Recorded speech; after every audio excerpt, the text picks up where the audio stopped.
Hello, hello, hello. How is everyone? How is everyone?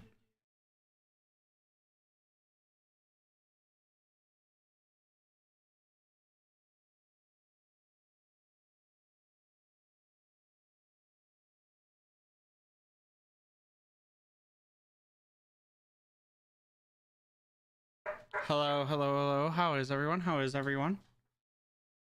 Just getting things started, making posts, the stuffs. Maybe I should do all this beforehand. It don't really matter. I don't know, I'm a little bit slow on how all this technology thing works. What's up, Eric? How are you? Welcome to the stream.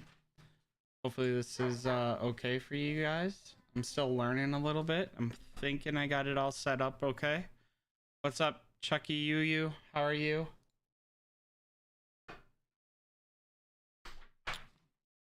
What's up, Finial? How are you? What's up going on? How are you guys?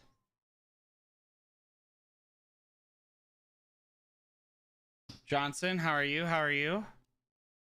I'm just doing some of the daily maintenance on my main account while we wait for questions. Joshua, how are you? Marcus, what's up? How are you guys? What can I do you guys got any questions off the bat? You guys got any information that you guys want to know? Otherwise, my plan for the stream is kind of go over like tower placements, answer questions on that, show you guys some of the basics of PvP. We just entered a ceasefire with our friends to the north on the account, and boy howdy am I happy. It's pretty insane. My evening's going great, Fenniel. How's my voice sound? Does everything sound okay? Does anything sound raspy? Still trying to adjust all the settings. Hey Beach, what's up? If the mic sounds bad, if there's anything that needs anything, let me know. Yeah, Feniel, did my video not cover it? Did you not get a chance to watch it? Like, what type of alliance you guys got? I got recommendations based off of like alliance choice. Beach, no, but a lot of our PvP brings its own resource grind on top of where we were at. So maybe if we would have started with it, there would be a noticeable change. This update definitely screamed like, let's help the free to play community a whole poop whack. It's pretty insane. All right, thanks Eric. Thanks you guys. Beach, like again, I think that this update was like, hey, let's help the free play community. Super good.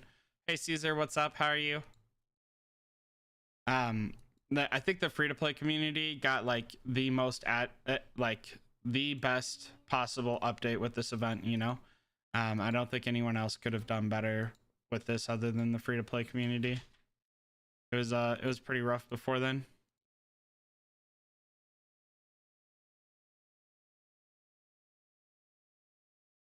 No, it's all good, Finial. We can talk about it. What style of alliance is your alliance? Are you guys gonna be super aggressive, pretty passive, defensive? Just describe to me your style of alliance, and I'm happy to go over whatever.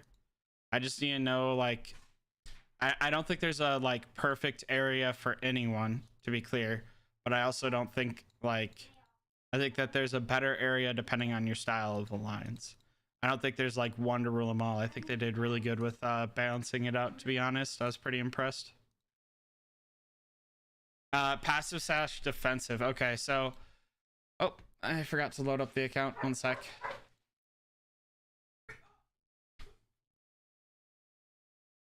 Trina VIP store doesn't change at all. They introduced their own store for you to buy, but the VIP store was the exact same. There's no changes. Antino, Portion is, I not only know him, I would consider him a very good friend. He's a part of the nerd herd and an amazing person overall. I think he's a phenomenal person. Hey, what's up, Chewy? Thank you, Tyler. I'm glad to teach. That's what I want to do here. So happy that I was able to teach you a lot. Feniel, if I'm honest, I think the most like defensive location is actually this location that we invaded. But I think it's the most defensive. As you can see, you can like your territories right here, the wonders right here, so like you can advance pretty rapidly to it, right? If you're doing the tower placement we're going to go over during this live, you can advance pretty well to it. You got a couple of quick residences and layers here. This is not the most efficient tower placement right here, right? The most efficient would have been here and then break off this way and this way. And we'll go over some of that. I'm going to be using a screenshot from one of my members to describe the method. As they said when I asked them if I could share some screenshots and stuff, I shouldn't steal their solution. I should steal their method, so that way you guys can kind of chew on it yourself. So anyways, Feniel, this is the location I would choose, like, defensive, but this is probably like the most passive one, is this purple one. But as you can see, there's already been like skirmishes and everything, but this one's like so far over, you know, there's nothing going on, but you're gonna lose this wonder because like your main home base is way over here and stuff. But as you can see, right, you give up your wonder, so you're not going to gain a lot from this event and like final rewards. The rest of your stuff is not very tasty, right? Because like the thing people want from each location is a wonder. But this one is like defensive, allows you to protect your wonder pretty well. The wonder is very out of the way, not advantageous for anyone to go after. So again, it kind of depends on exactly what your alliance is, but hopefully that helps you understand out a little bit.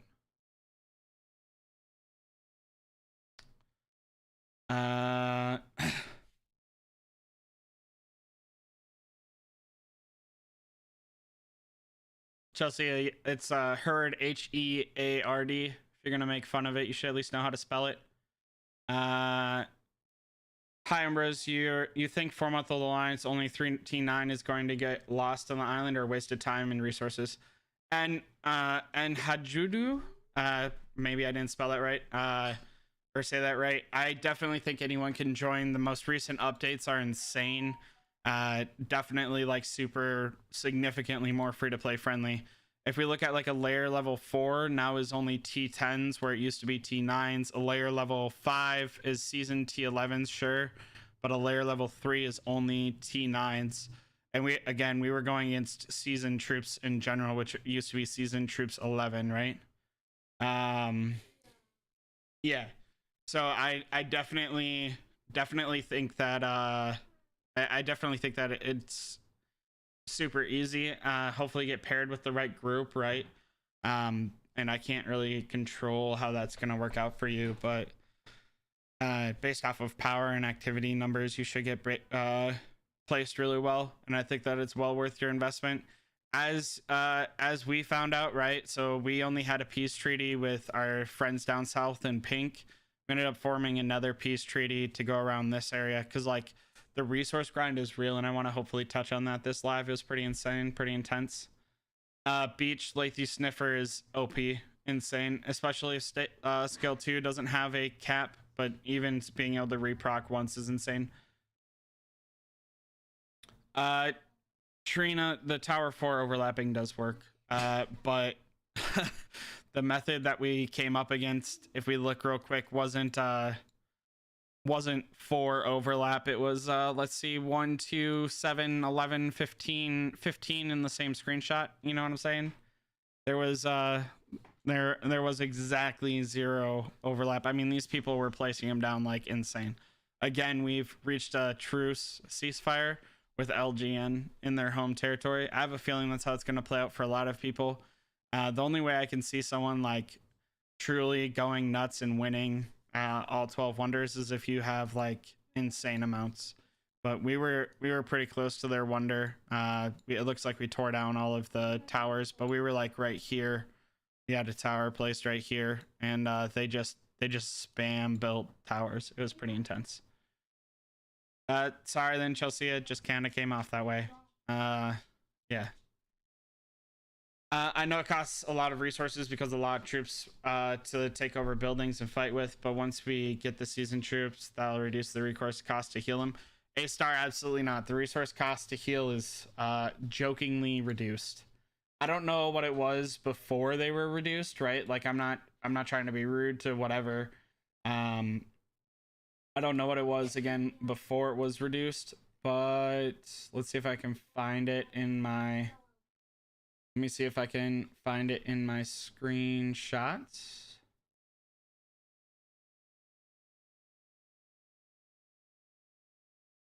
This right here is the resource cost. So, I mean, this is only 13,000 season 11 troops. So, like what we used to know as regular season soldier ants healing. And it's, I mean, 309k for 13,000. And it's all 5 resources. So, it's, I mean, again, I don't know what it was initially, but this is still intense. Especially considering you get no cost return for reduction in costs. You get no cost return for doing PvP. There was an idea inside of the Center for Ants, so the alliance I'm in server 7, that was like, for every ant you kill, you should get some resources back. And I think that that would be like a super, like a really good one, right? Because that means the aggressor and the defender are getting resources back, but like every troop death getting like some number of resources back, right? Or maybe even severely injured getting some number on your opponent's side, just to try and like alleviate some of that that damage. Again, it's super duper intense there.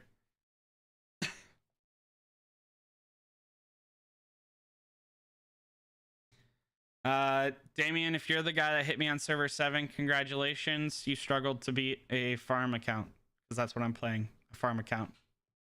Good job though. Happy your main does well. I mean, what?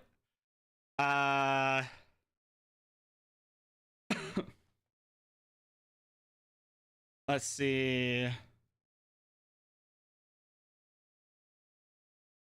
Any info on Fishbone? I don't know what Fishbone is, so can't help you there, Tyler. Yes, Feniel, yesterday's update reduced him, but that was the reduced cost I just showed you. It wasn't significant. It was pretty insane. Yes, Damien, my Wolk account is a farm account. It is not a real account. I was given it by a friend, Auntie. Damien, I was given it by a friend, Auntie, the leader, the R5 of Woke, to be able to produce content for this game. Yeah, sorry to burst your bubble, Damien. Yeah. Oh, Fishbones, creature remains. Any info on creature remains? Tyler, server versus server still happens. So like you have all of your creature remains from server versus server. Plus you have some inside of the store. The season store has creature remains. So you can buy, you know, 100 at a time. So 1,000 total a week. So creature remains are not an additional issue. Fishbone Wilderness. Tyler, I'm not trying to be rude. I don't know what fish bones in the wilderness. Are you talking about like here? You can still get creature remains from T9s and everything. It's the same. I'm again, I'm not trying to be rude, Tyler. I feel like there's a language barrier. I don't understand how to help.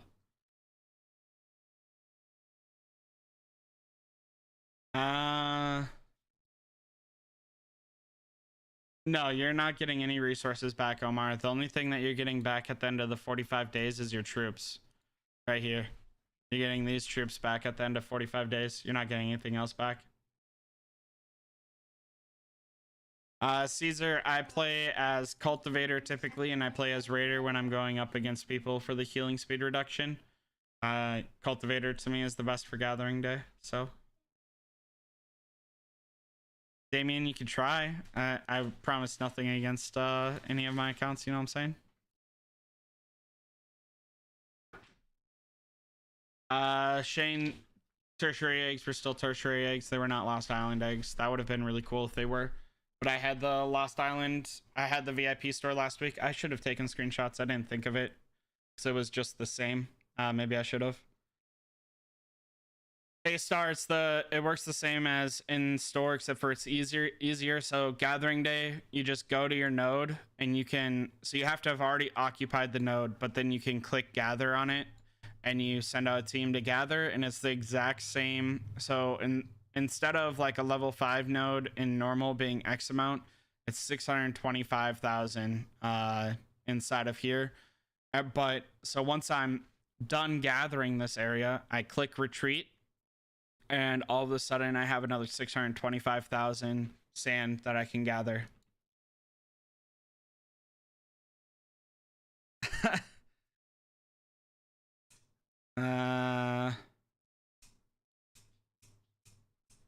Teal area, sorry. Has the PvP been enjoyable, or the research stream just turn off into a grind fest? Beach, to me, this is a farm account, so for me it's not very enjoyable because I'm like tickling their underside and they're just ramming me, so like it's not very enjoyable in that regard. But it's still like pretty fun in the fact that like this is real PvP. This is the war game I signed up for. And that makes me pretty excited, right? I'm very excited to go into it with my main. I'm very excited to go into it in that regard. Do I think that it'll be fun the entire time? No, I think there'll be a resource grind eventually, but at least for the first day or two, this is the game I signed up for. This is significantly enjoyable. Damien, you have like 3 months on me, and I don't spend on my main. Just because I'm a content creator doesn't mean I spend. So we'll probably win. I mean, be happy about it, I guess. Tyler.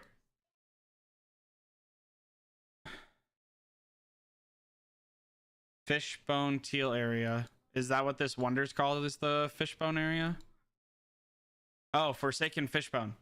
Tyler, I think the Teal area is like okay. I think that it has like a natural barrier of tunnel level 6 here, right? So yellow and teal are stood off a little bit.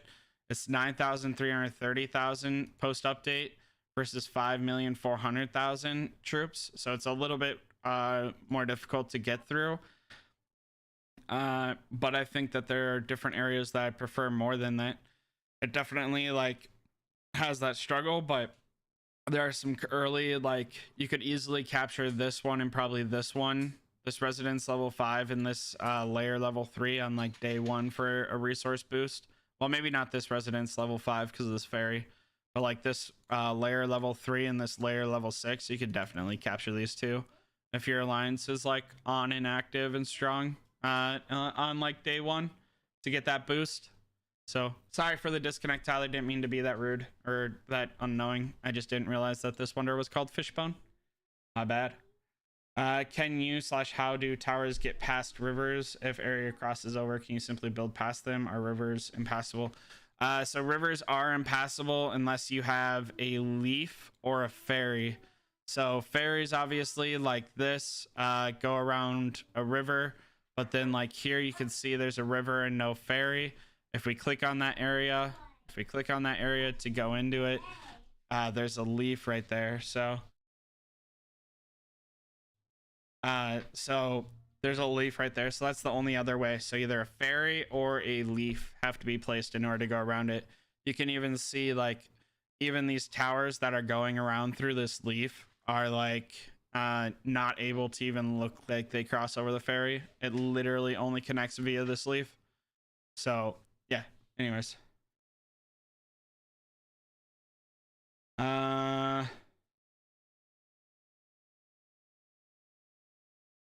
Cameron, does that like help visually, like how they cross? Like you can visually see this, right? You can see clearly that you cannot place a tower here or anything like that. If I click on alliance and click territory and go to towers, right, and I want to build one of these,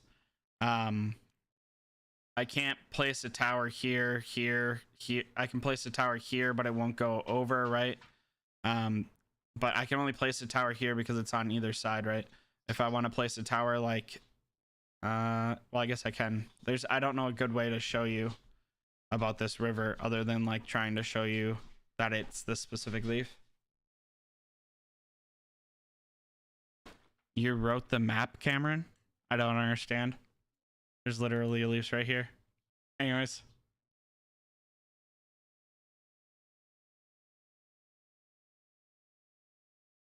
Yeah, Damien, that's fair. I make content because I want people to enjoy the game. If you enjoy spending on the game, then you enjoy spending on the game. I enjoy making content on the game and teaching people. I'd rather spend my money on a new mic and headphones and stuff like that. Be able to teach people better. If a player raider, if I playing daily income 100 million resources combined, inventory savings low on sand, soil, and honey, with that much resources reserve, sounds like it will be impossible to survive or contribute in Warzone. I think that a lot of servers and Hedge do. I think that a lot of servers and a lot of alliances should really like consider going into nap of their original like 12 territories, right? So like no one invades each other's 12 territories, right? These territories right here should not get invaded. And then people should like slowly breach out from here, and like I don't know, because I don't know how this bonus area is gonna work, but I think it'd be beneficial if most people have like a no war zone area here, and they only clash in the clash areas. I definitely don't think you should be fighting over your own territory the entire time.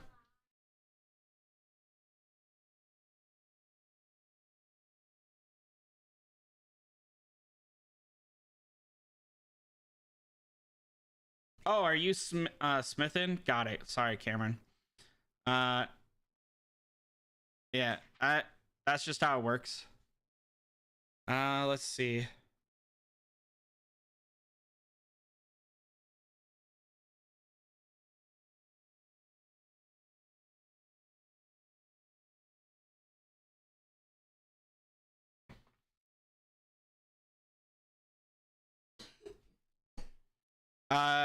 I haven't actually. We can look at the so AKA owns purple and now yellow owns it. So now PH1 owns it. So I can't obviously confirm exactly how it works because I'm not a developer. I haven't made it, but I can at least look at like season rewards, and then I can go to occupational rewards. I can go to wonder occupation history. And as you can see, PH1 owns both of them, and it says nothing about the other alliance owning them. So yeah, see, like it says AKA used to own it, but it doesn't say anything about them owning it over here. So this like kind of tells me that it has to be a own all of it type of thing. Omar, I'd probably prioritize SVS over Lost Island. Yeah, 100 times out of 100 times. That creature remains is way too important. Yep, 100%. Oh, you made that that digital map. Yeah, Cameron. All the leafs can only be crossed, but only on the leaf. You can only pass on the leaf. You can't pass anywhere else, right? So if I click you can go to pink real quick. They crossed a river right here. Oh no, they didn't cross a river.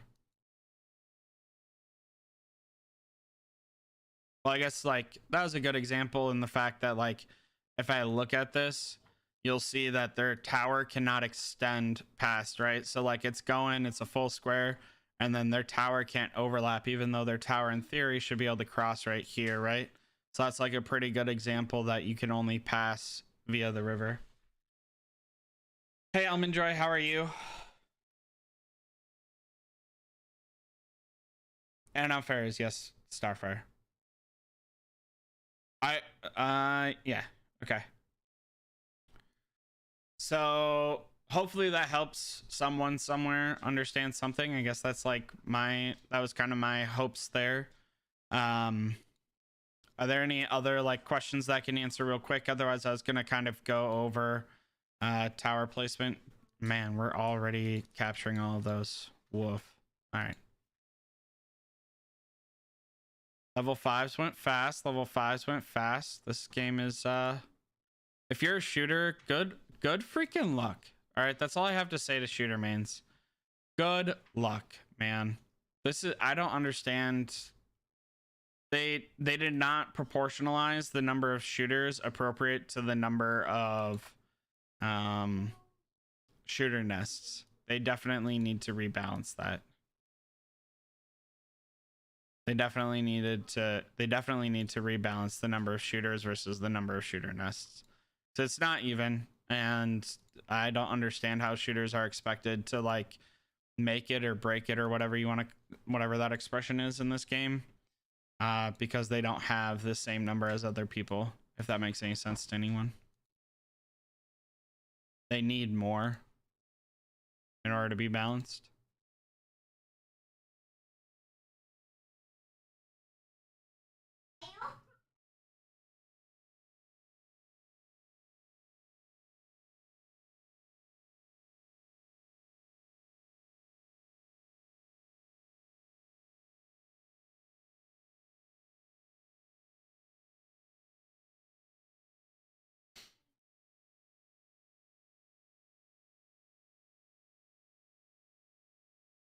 NK,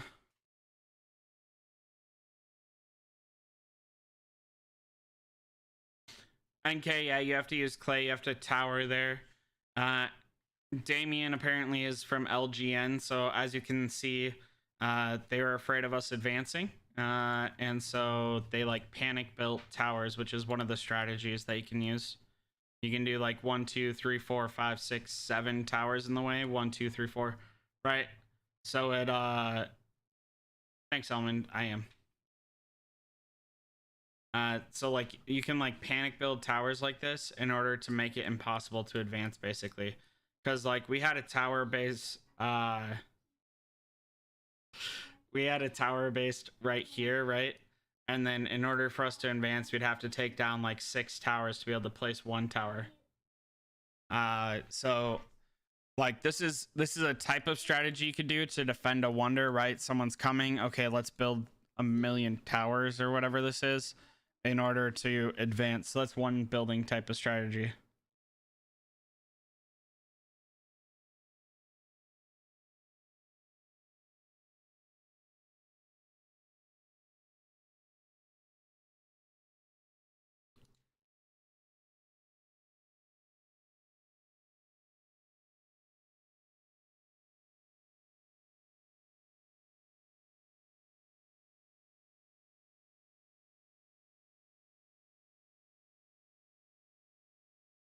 A million, I think that free to play is totally fine.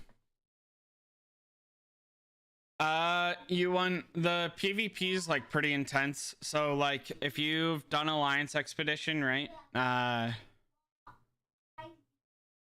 You want to see it timestamp? I don't. There's no.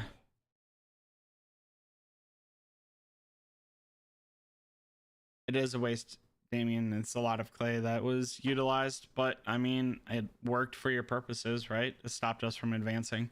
Anyways, so PvP definitely is interesting on it. So take Alliance Expedition, right?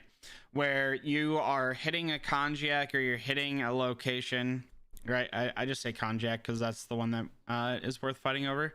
So you're hitting a Konjac and you're defending your anthill and you're hitting another anthill and someone else is reinforcing you. Well, now that reinforcer doesn't have to worry about being bubbled anymore because, right? So if I go to reinforce him, right, you can see I'm bubbled. If I go and I troop support him, it doesn't take off my shield.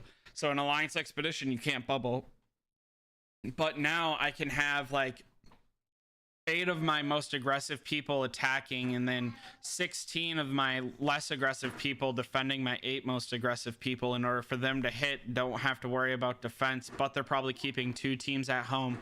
So the person attacking to try and zero my anthill still has to go through 6 teams. And I can diamond, right? I can't diamond my speed up there, but I can diamond my speed up back, or I can teleport to get my teams back instantly. Not to mention that I'm defending an alliance tower that can be held by 10, or I'm defending like a wonder or a fortress that can be held by 100.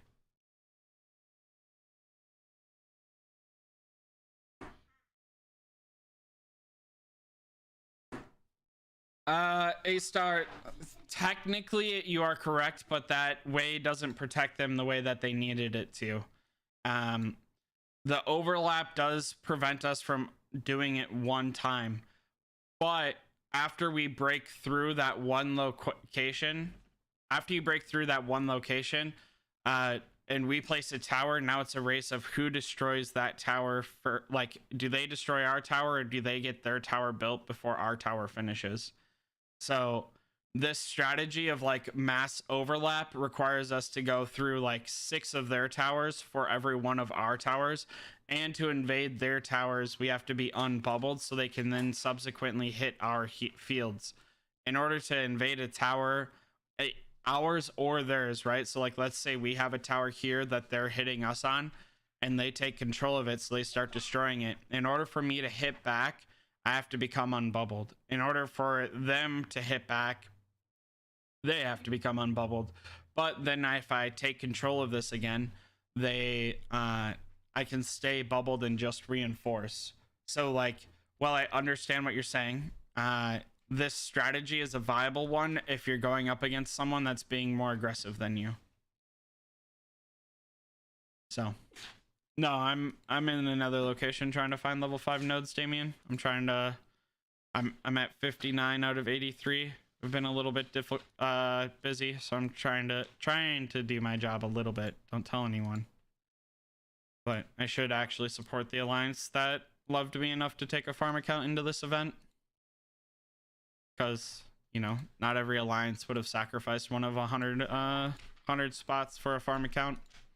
I'm very grateful for what they did. Yeah, you want it. It is very interactive.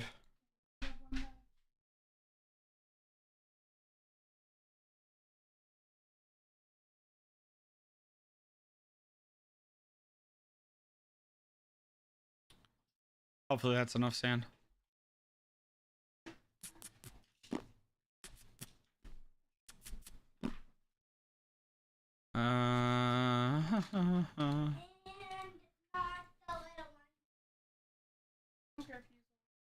Why are we still at war though? We are one of the weaker alliances here. Damien, I mean, your strategy was very effective for what you guys did. It made it almost impossible to advance. Like having to take down 6 towers compared to, you know, it just was effective.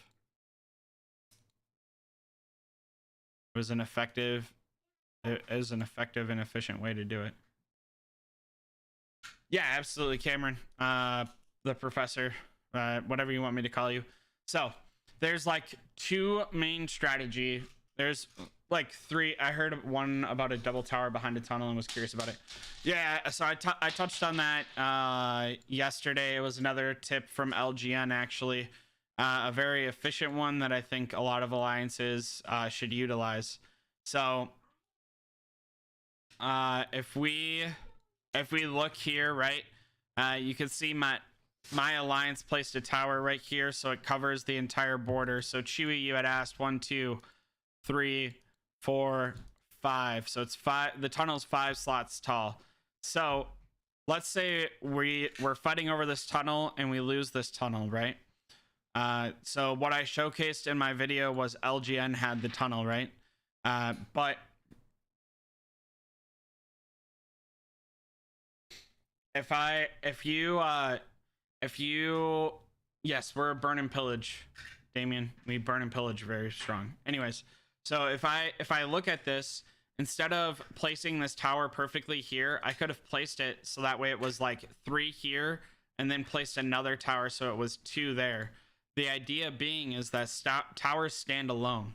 So I can place another tower like here even, right? Still extend my territory, but I'm touching this tunnel on a second location. So that way, if this tunnel gets lost, right? So if LGN breaks through on this tunnel and I am still trying to defend this tunnel, LGN in theory right now would only have to break through this tower as well. And now I've lost the tunnel and lost my only tower touching it. So now in order for me to be able to fight back over the tunnel, I not only have to fight over that, I also have to fight placing another tower. Because once PvP starts, you have to place a tower and you have to defend the tower while it's being placed. So, because you're building up the durability and the initial placement. So by having two towers on one tunnel, you can lose the tunnel and a tower before you lose the ability to fight over the tunnel. So it allows you to maintain main focus on the tunnel and try and kill away that durability.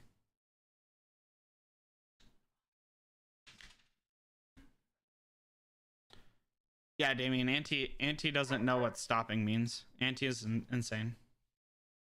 Does that make sense, Cameron, about how to place that so that way you can like take advantage of multiples being placed? Because like, again, the idea here is that you want to be able to hit this tunnel even if the opposing team takes this tunnel and one of your towers. You still want to be able to fight over this tunnel. Because if I can, so like if LGN breaks through and they take this tower, I can't stop their onslaught moving into my area. But if I still have a second tower touching it, I can technically fight over this tunnel, and once I fight over this tunnel and I win the tunnel, they can't move forward into our area at all.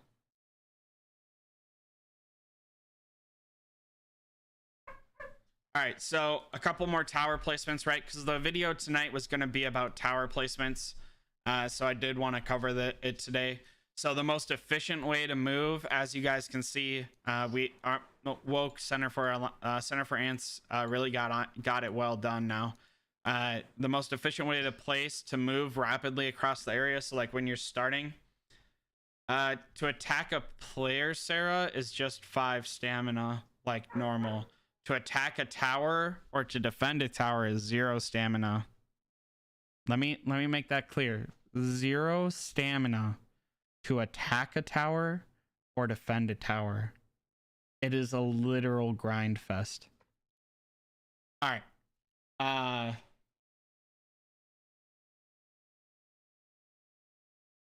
Yeah, Damien, but your strategy will be spread by 1 million of my viewers. I mean, I don't have 1 million viewers, but it'll be spread by as many people as I possibly can.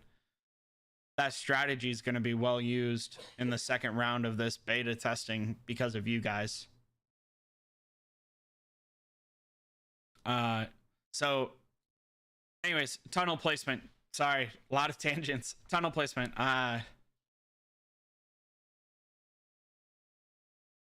Damien, Auntie doesn't know what sleep is. He's probably awake right now listening to me, and he's going to send me DMs about how I'm revealing too much. Okay, so towers. So as you can see, towers right here placed optimally allow you to advance the most. This one tile difference can be super inefficient, but obviously we reached our objective and we wanted to head off this way. That being said, our most efficient way to get here would have been to go this way. If we look at, let me see if I can find this screenshot real quick. All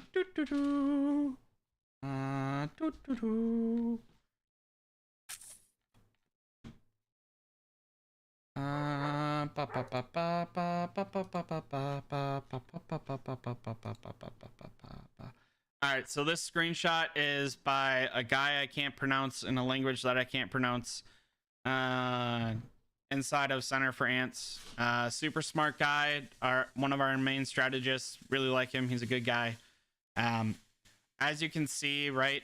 So like, if I were to go from here then to here, the amount of towers that takes is more than if I were to build a line here and then take 1 tower off and 2 towers that way.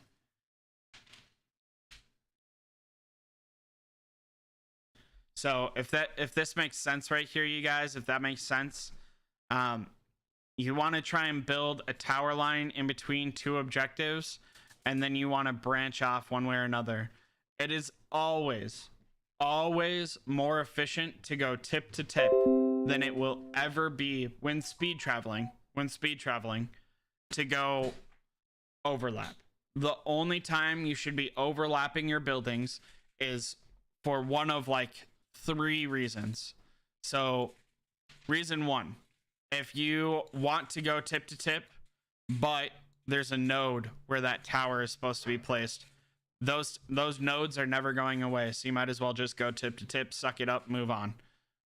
2, there's a groundhog spawn there, because groundhogs still spawn here, and you don't want to wait for that groundhog to change locations. 3, there's an insect there, and you don't want to waste the stamina. I don't ever expect number 3 to be acceptable.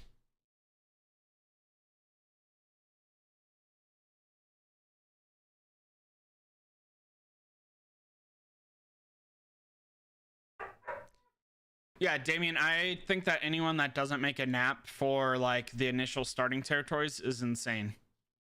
Like, I think the way to do it, and this is just me, I think the way to do it is everyone has like a truce all the way around. Blue and pink can scuffle over this wonder if they want, but like as I've said, these two areas are like the most aggressive. And excuse me, and then your real fight is in this clash area, because hopefully that's like a little bit more strategy, right? But this is insane. What happened here, I think we were the first large scuffle, if I'm honest. I don't imagine yellow got any resistance against purple. Purple seems super inactive. I don't know what's going on with AKA. And this mustard, not diarrhea, mustard, as I've been informed the proper color call is. Thanks, Fox. I appreciate it. Thanks for the $2, Fox. So this mustard right here, I like may have scuffled a little bit. They're taking some layers, but I don't think they got any resistance. So I think LGN and Woke, these two alliances, are the ones that had the major fight. So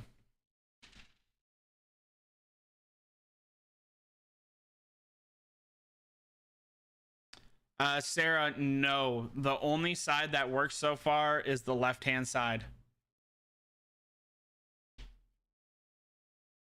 The only side that works is the left side. Now I've been seeing a screenshot of someone that talked to a GM or whatever this group is. Someone talked to a GM in here, and I think there's a language barrier there, or like a misunderstanding there, because it said no, zone fight only works during SVS. SVS is still going on. The left hand side of that evolution tree is still going on. So it's going to be the left hand side. The left hand side works, not the right hand side, right? So you're gonna want to enhance and improve the left hand side, not the right hand side. I hope that makes sense.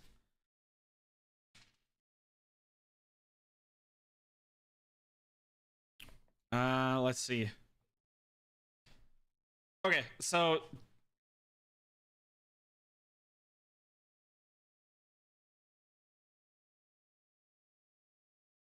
Cameron, the access is, or the benefit is more territories, right? So like if we look if we look right in the starting area, I showed another video, but most of your starting territory, or most of your starting layers and residences are maxed out.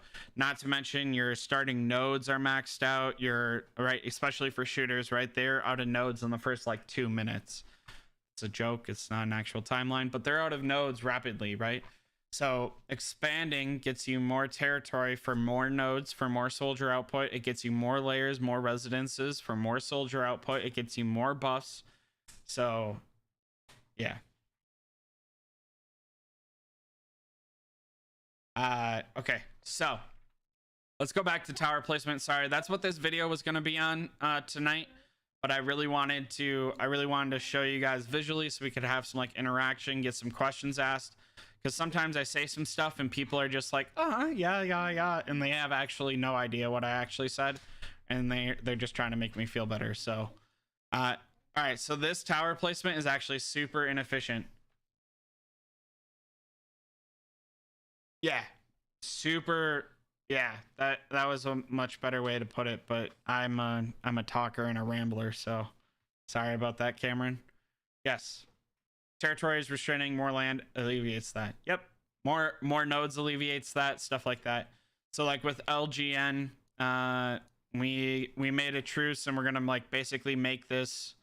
We made this like arch from like around here to around here, or around here to around here. That like allows us to keep these 3 layers, which will increase our buffs, of course, and it'll give us some more nodes in here for shooters, right?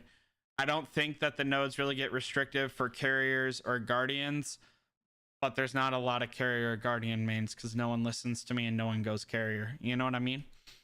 So for those people, it's very advantageous. Because again, like, if I were to look for level 5 nodes anywhere but in a new territory we just got, I wouldn't be able to find it. So okay, so this tower placement, very bad. Damien, I'm happy to go to war again. Auntie might kill me, but I'm happy to go war again. Fox. Fox, if you get Guardians to T10 before you go Carrier to T10, I officially quit as your assistant. All right. Anyways. Hermes, the Nest skin is now available for purchase via fragments. Nest skin now available for purchase via fragments. So if you guys, okay, back to tower placements. Rest of the questions after that. All right.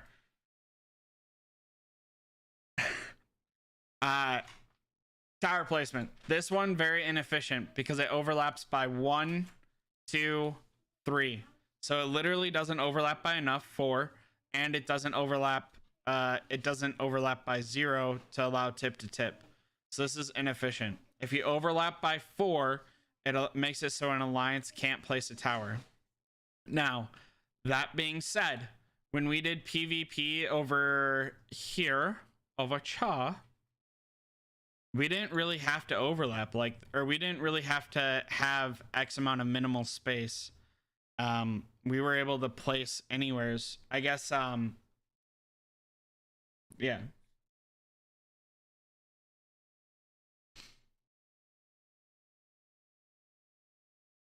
Yes, I agree, A-Star. I showed that off in the, or Starfire, I showed that off in the beginning. LGN kind of placed like a bajillion towers over here. Definitely possible. There's like a bunch of towers over here. All right. So overlap by 4. Hey, Damien, did you notice like a limitation?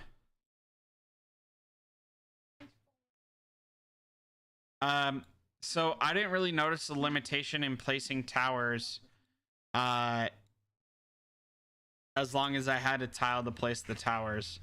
It didn't matter if I had like an overarching area. It was just inefficient. So I will say like in order for me to advance, right? So in order for me to advance from, man, maybe this will be easier with Google Docs. So I'm trying to get a point across and I don't know if I can. Let's look over here. Okay, so in order for me to advance over here, right? So let me try and get these thoughts out, and then you guys can talk to me and tell me I'm an idiot if it doesn't make any sense to you.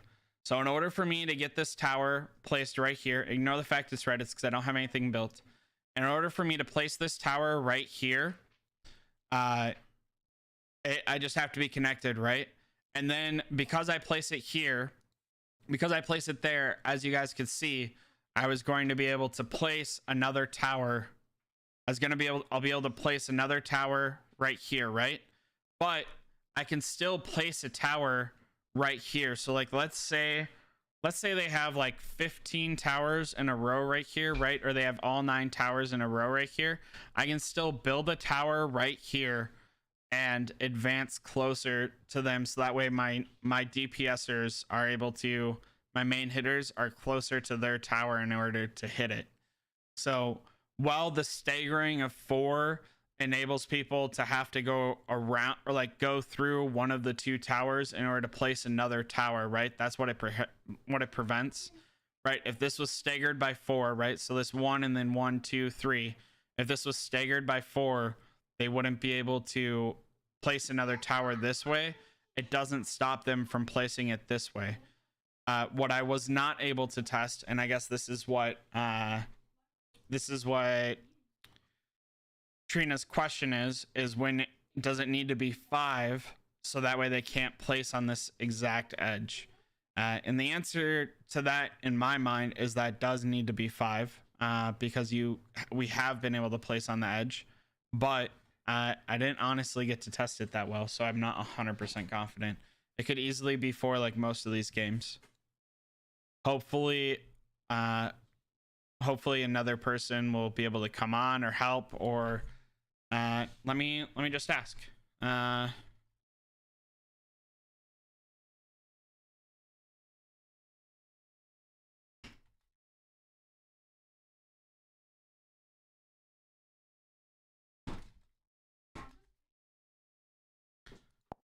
Hopefully that explanation made a little bit of sense.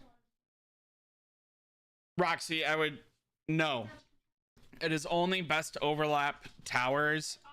It's only best to overlap towers when trying to go or trying to defend something. The aggressor wants to go tip to tip, right? So it can go as fast as possible, because the defense has the benefit in that they can teleport anywhere inside of this territory, right? In your initial territory, you can teleport anywhere. And then they also have the benefit of they already have alliance towers down. The opposing side has the benefit, right? You as a player have the benefit that you can go tip to tip anywhere, because you're just trying to go as fast as possible to X objective. So the only time that I'd really ever overlap is when you're defending like a large area, right? So like here they're defending their wonder, right? Because we were coming after their wonder, and so they placed a bunch of towers for overlap. This was probably excessive. This was overkill. But you know, if you're like worried about someone taking your wonder, which is like points towards winning in the game, I guess it has to happen. But this is definitely excessive. There's definitely like 10 too many towers in this group.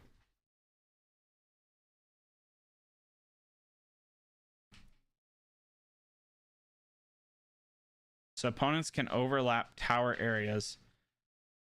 If they do, either side can port on their overlap area. Cameron, I don't understand the question.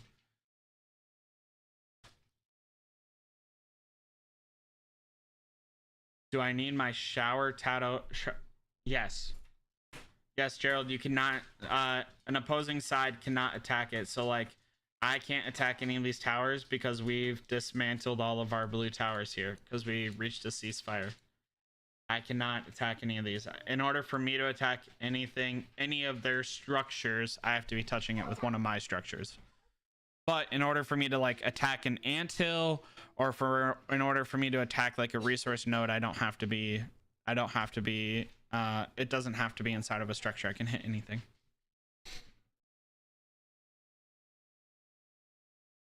Yeah, I think so, Almond. You can like so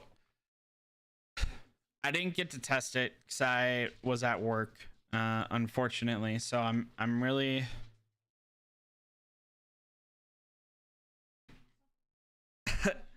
MV potato.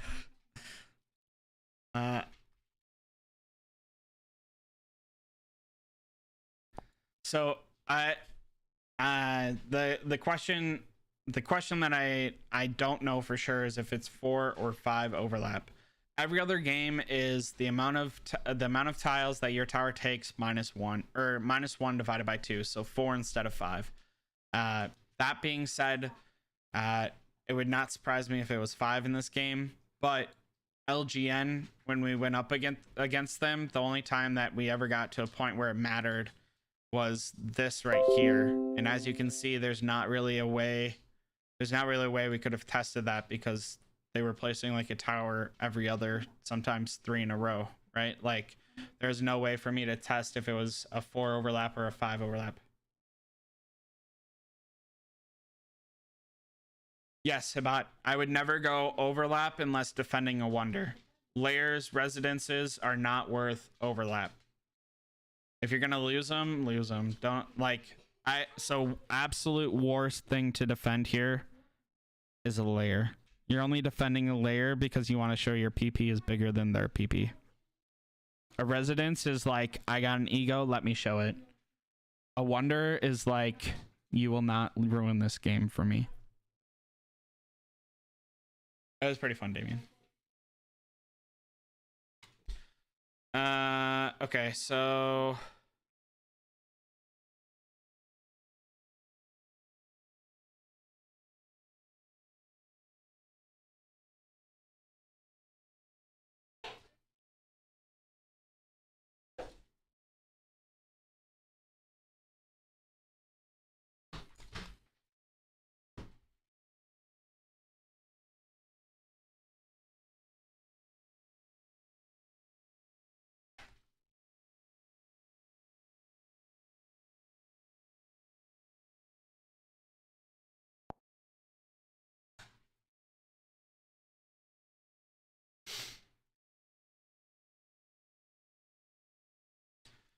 All right, so I'm asking the brain trust because again, real life I was at work. I couldn't answer that question 100%.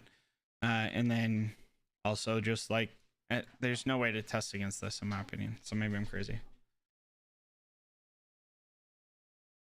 Fox, if you defend a yeah.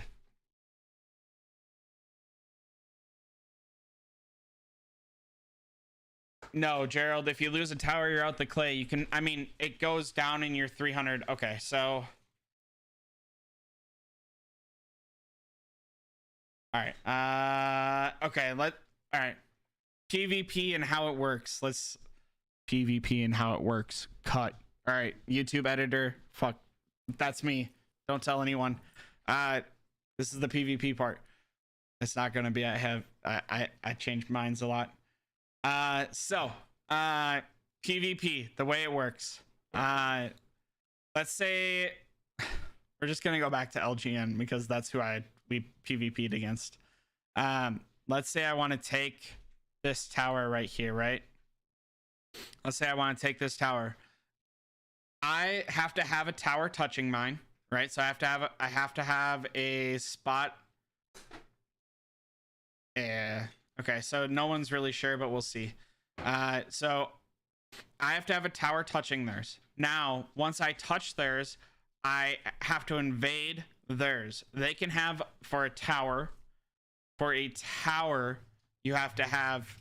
can have up to 10 people in there. For a fortress, you can have up to 100 people. Fortresses are layers, residences, ferries, tunnels, or wonders.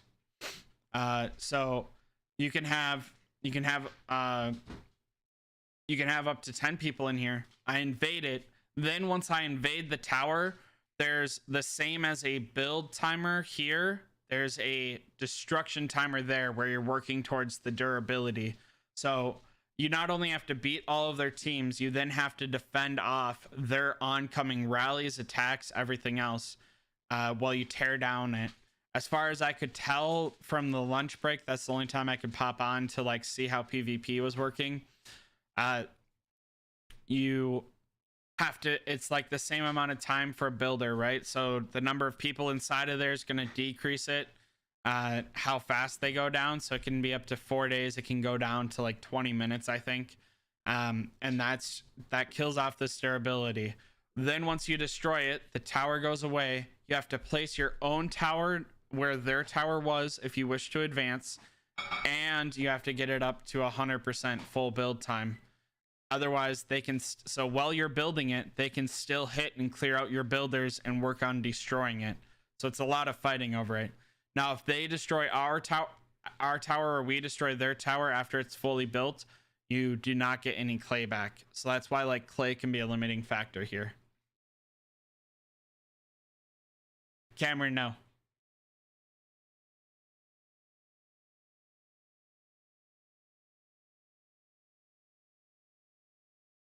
Yes, Sarah. Boy Biggerson, I would never risk hatch day for a line of words. That being said, I don't really hatch orange eggs anyways. So like on my main, I have 138 orange eggs. I don't really hatch orange eggs. Cameron is not Garrison as far as the evolution's concerned. We've done the math.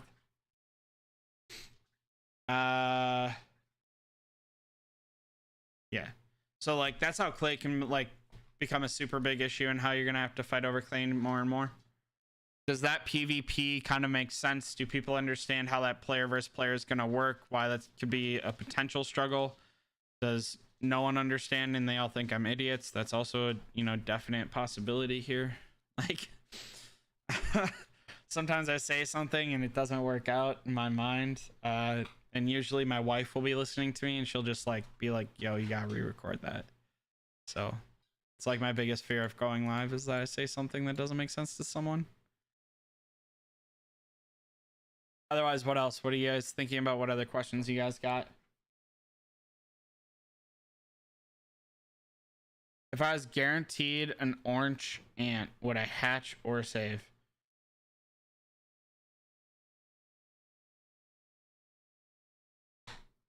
We don't know. We don't know when this line, after a period of time, some season special ants will be able to be hatched out of Supreme Hatch. We don't know how long that is. This could be tomorrow.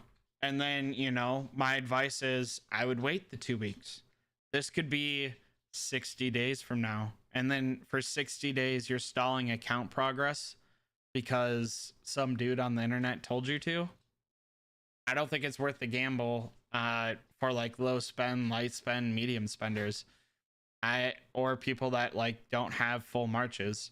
I think that people like free to play light spenders like me, I don't spend a lot of money on my account, right? I did for this last event. I'm not gonna lie about that. Because I wanted Ghost Ant and I wanted the Rainbow March. But other than that, I don't spend more than $11 a week. So, but I have, you know, 13 maxed ants. So it doesn't hurt me to not spend money or not spend my troops doing hatched or to hatch orange ants, if that makes sense.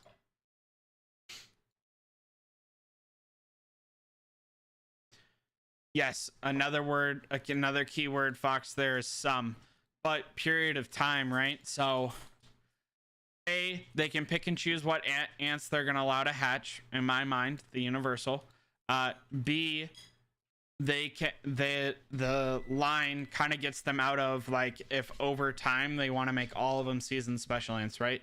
Because they don't want to go through the effort and money of having designed 12 season special ants just for them to only be able to be hatched once, and then like new players not being able to get them, or people that didn't join the season lost ant not being able to whale out on them, or things like that. So I could see this being like an overtime, all of them go in there, or overtime more and more go in there. So like, I don't know what this a period of time is or which special ants are. I personally will be saving, but I don't think it's the right call for everyone.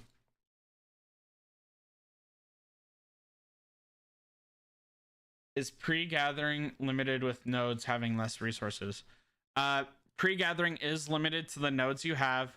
That being said, pre-gathering is not very limiting in the fact that, like, if I click on my leaf level 4, right, this is a level 4 bush, it's 1,300,000 leaves, where that's a level 7 bush in regular game. Now it doesn't scale up perfectly from that, right? But just to like give you a perspective, and it's nicer, pre-gathering here is nicer because you're not looking for a resource node. You own all the resource nodes. No one else is trying to gather from your resource node.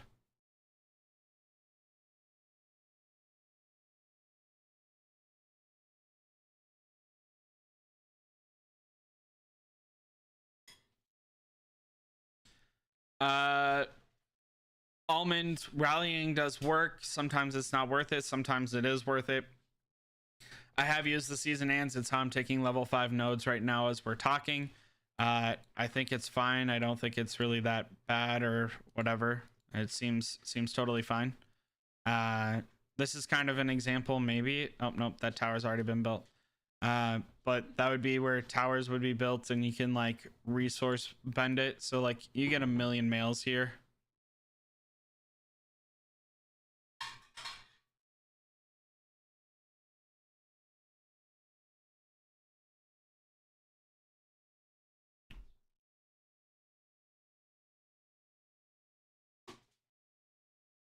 The PvP on Lost Island is like Alliance Expedition, but 24/7, and you can speed up marches on the return, and you can advance teleport as much as you want, and people can defend and bubble at the same time. The PvP in Lost Island is significantly more detrimental.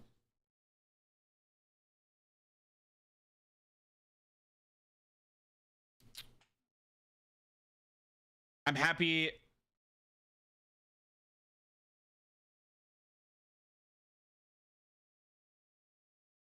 I don't see why you would wait. If you're only waiting until matchmaking period is over, I don't see why you'd wait Sniper. There's no reason to wait that short of a time. I would never not hatch orange eggs if it costed me 9th chest on SVS. very very frequently hatch like 20 orange eggs at the beginning of SVS. On my main, I hatch like 20 orange eggs at the beginning of SVS, and then I'll hatch orange eggs at the end of SVS just to ensure 9th chest.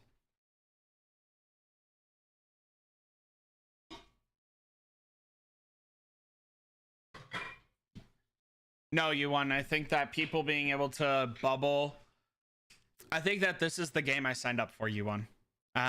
People being able to bubble, this is exactly the game that I thought that it would be. Right, this is the war game I signed up for. I'm significantly happier. That's probably a line of words that doesn't make architectural sense. Anyways, I'm way happier with this line of PvP than I am with any other game that we've been doing. Oh yeah, Fox, there like maybe like a "This is Sparta" little line clip in there. You're gonna kick your enemies into a bottomless pit, you know what I'm saying? Probably gonna have to watch Sparta Sunday just so that way we can be hyped up about it.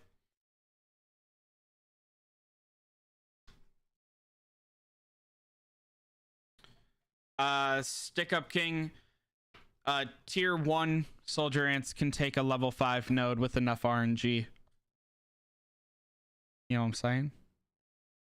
Like, I don't know what you want from me.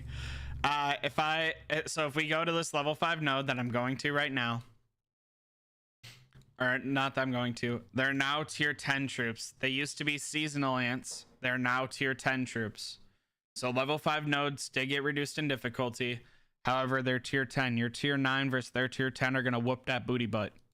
They have special ants just like you. They have stats just like you. If we look right here, you can look at the stats, right? Of a tier 10. Right? So they have stats just like you. They have special ants just like you. And the RNGesus gods can pray on your behalf that their season special ants don't trigger at all, right? Like if their season special ants only trigger 1 time, 3 times, it don't matter what tier troops I bring into battle, I'm gonna be able to take it. But that's a lot of stamina to gamble. Fox is not Auntie and Auntie is not Fox. They're 2 totally different people. Fox is my Patreon. Auntie is a good friend. I would never call Fox a friend. She bites. What's the best path for towers? Tip to tip unless you're trying to defend something. I'd probably never go more than tip to tip unless going against a wonder, or like when we get into this clash area. So once we get into this clash area over here, I can see a lot of like overlapping in order to ensure people can't progress perpendicular to you.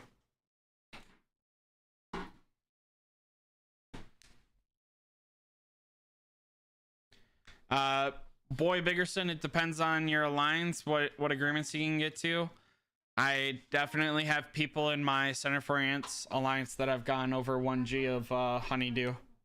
So I don't know where the 1G comes from. It depends on how active you are, what level of PvP you are, if you're on front lines, if you're on back lines, if your alliance is super aggressive, right? My alliance, super aggressive. Hey Fox, what's up? Thank you. Thank you for the donation, Fox. Yeah, you do, Fox. Right, so it depends on your aggressive feelings. Thank you, love. If you're feeling very casual or stuff like that. Sarah, we did initially, we had like 20 demotes, but we've like slowly been promoting over time, so we're back up to like 20 out of 30. But we did initially.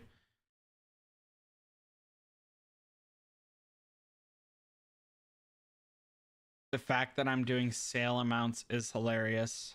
I don't understand. Thank you, Damien, for the 2 euros. Did I do that right? I'm really bad with currency denominations. Thank you very much. Thank you. I appreciate it. Yeah. So, Sarah, I definitely 100%. So, I have had Patreons, or not Patreons. I've had members that have messaged me that have been like, I'm demoting everyone besides like 3 R4s, 1 R1 down to R2. I don't know if I would go that extreme, but I definitely would not be ignorant and leave 43 cooks in the kitchen. You know what I'm saying? That sounds pretty ignorant. You don't need. I don't need 43 cooks to build me the fanciest meal in the world. I don't need 43 cooks to try and lead one alliance.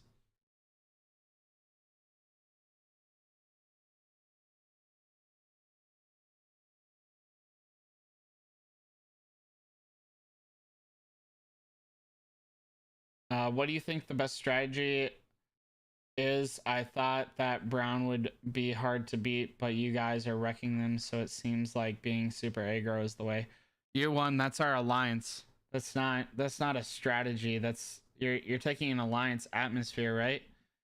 Yeah. Like the starting areas have like starting initial qualities, but your alliance is going to define it, right? So like people are asking me, the reason I struggled to put out like a this is the best area to start with video is because that question really struggles with me. A good alliance can take the worst area or like the least advantageous area for their play style and do the world with it.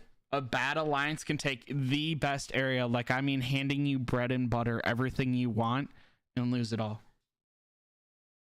By the time that PvP unlocks, you're gonna own everything in your area anyways. You're gonna be spread to all the tunnels you want to go to. Like, it's your alliance that matters, not your area. How do you get honeydew? Termite farms. That's about it. Yes, Almond Joy, but again, 43 cooks in the kitchen, Almond Joy. Doesn't matter how many flag markers you have, it's 43 people trying to explain to them what to do.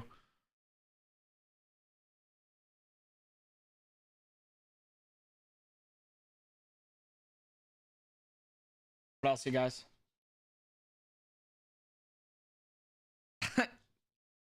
Okay, so the extra area does seem to ill balance, but I think it kind of like is the devs' way of trying to encourage PvP to occur inside of the Lost Island before the area unlocks, right? Because they time gated the clash areas, right? So we already have PvP unlocked. It unlocked yesterday, I believe, right? So we already have the PvP unlocked. It unlocked almost 24 hours ago. And now we have another 2 more days for this, and then however long this unlocks before PvP into the clash area unlocks. So right, another 3 days plus probably another day, so 4 days here, and then before we get to the tree we have another like 4 days. So they're clearly time gating a bunch of stuff. I'm really curious if the land of the clash, Tree of Abundance, after this milestone ends, no matter whether your goal is achieved or not, station troop difficulty of Tree of Abundance will be reduced. So that's kind of interesting too. And then so same with this season settlement period. After the milestone ends, Race of Champion Lost Island beta will enter settlement period.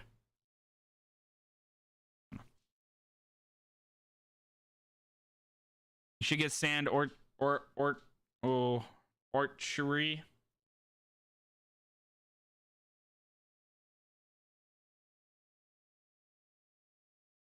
I would max out my resource nodes. #1 goal. So like it's midnight 30 UTC. I'm landing in here. Woo! All right, I'm super pumped. I'm super excited, you guys. Let's get going. First thing you're gonna do is this boring tutorial that you're gonna bang your head against the wall and be like, I thought I only had to do this once in my lifetime. Why am I doing it twice, right? So that's the first thing that you're gonna do. Second thing that you're gonna do is you're gonna go ahead and you're just gonna teleport in your area. So like I'm blue. You're going to teleport in your area and you're just going to go ahead, slide that bar to whatever tier troop you have, right? 1, 2, 3, or 4, or 5 if you have tier 10s. 1, 2, 3, or 4, and then you're going to search for that resource node as much as you can. After you have that resource node up to 20 out of 20, you're going to make sure you have 180 activity points. If you're an R4, R5, R3, and you're building towers, you're going to start building towers out. Otherwise, you're going to send your troops to help build towers to reduce the time to build towers. You're going to save the stamina 50 per team, right? So that way you have 200 stamina available. Once they reach their first layer, you're going to invade that layer. That's your day 1. You're going to try and invade 2 layers or residences on day 1. 2 per day every day at least. That should be your minimum goal. If you're trying to do less than that, you're not trying at all.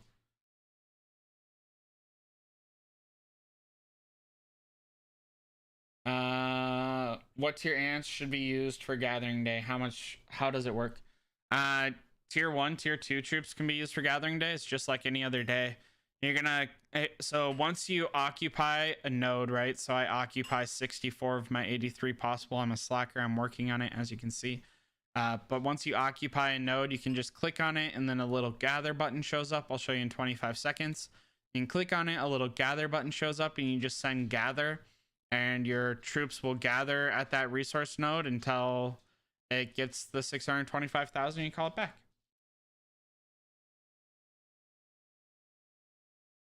2 layers or residences, not 4 buildings in one day.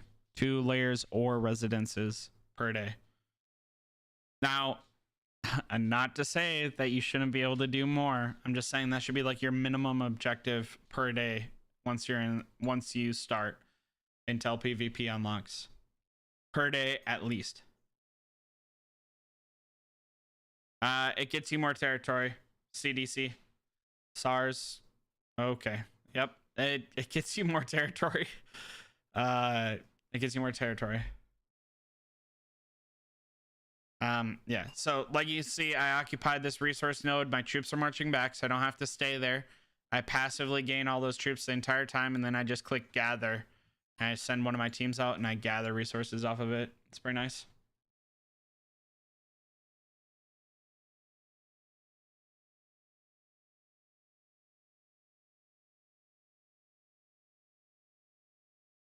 Orchi, the new shooter ant will be locked behind a pay-to-win event. Probably May 1st. It's May Day. It's May Day, so I assume that... No, Damien, they're talking about... They're asking about Lathy Sniffer, not the Fragger. I'm talking about Lathy Sniffer. It's the new pay-to-win ant.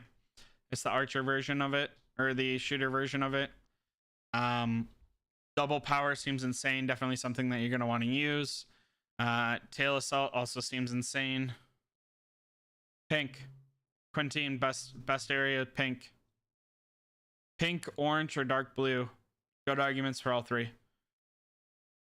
The point about gambling against level 5 node with T9, they are T10 because of the time gated difficulty restrictions of... I would not do a T5 node on day 1. But, I mean, I'm not you. You can gamble as much as you want. I would do T4s. I do level 4 nodes.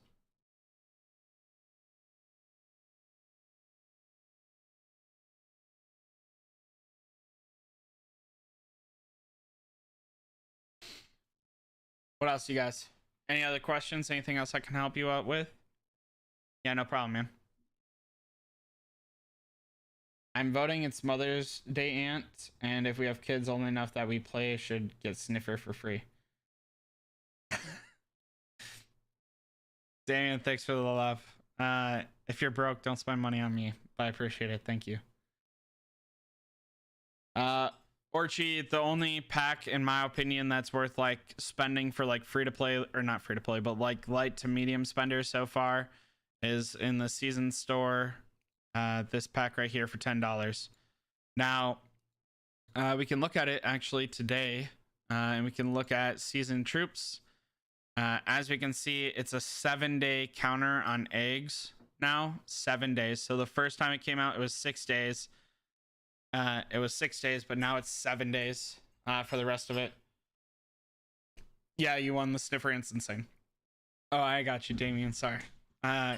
So it's every 7 days this pack refreshes. So there's Lost Island eggs. I wouldn't recommend it for anyone not a whale. There's resin, but why are you spending on something that's temporary and only lasts 45 days? That doesn't make sense to me. So really just that $10 pack so far. There might be something else. There might be in another event, because there was like a Hornet event that gave free eggs. I got 2 out of 40.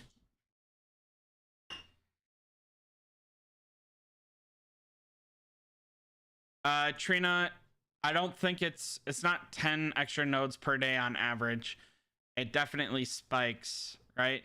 I started doing PvP, I got more nodes. I started and then like the snowball effect, right? Because I'm gaining more and more nodes, I'm getting more and more troops a day, and I enhanced a bunch of buildings on build day, right? So enhancing adds honor, stuff like that.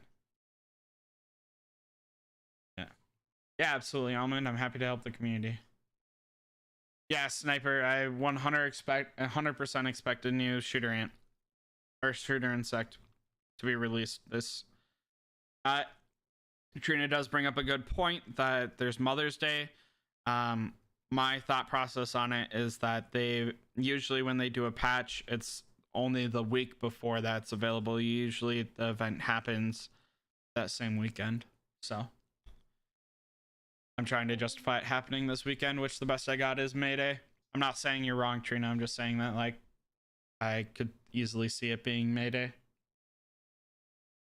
Fox, you're not allowed to get the shooter insect. I already messaged the devs. I told them that Fox didn't need the shooter insect and it'd be better for her if she didn't have them. They said they got me.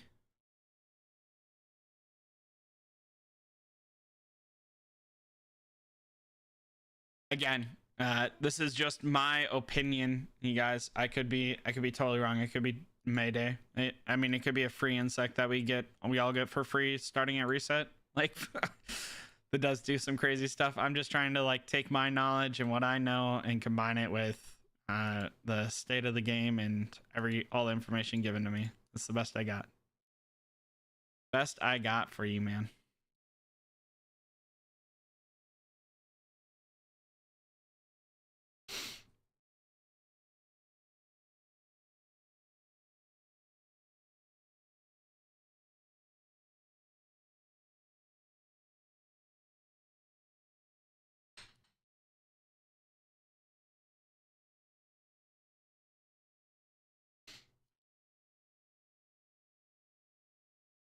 Fox.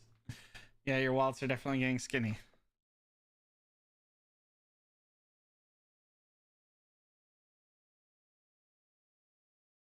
They all go home, Jen. I have heard that there are other content creators saying otherwise, and I politely found the Q&A direct answer from the devs, like from the devs posted on the official Instagram last live. I can do that again here, Jen, if that is something that needs to get done, because that is a ridiculous rumor to be spreading and not the type of atmosphere that I want in this game.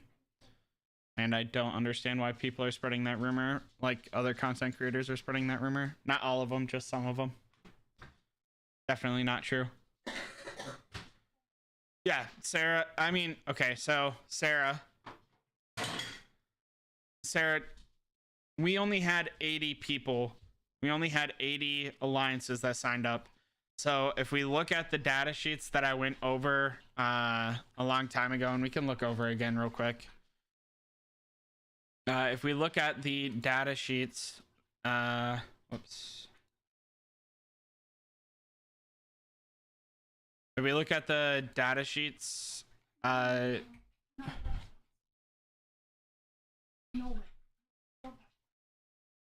one sec.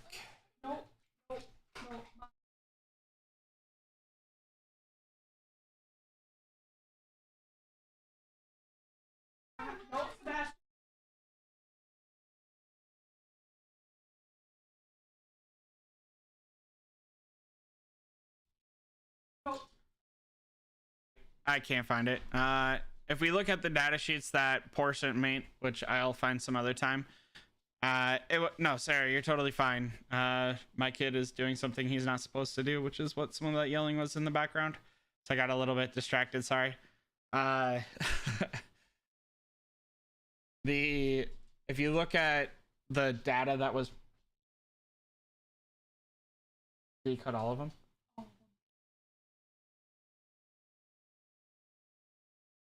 How bad? I mean, I guess it adds his personal touch to them. All right. Sorry, being a dad. Anyways, if you... One sec, I'm sorry.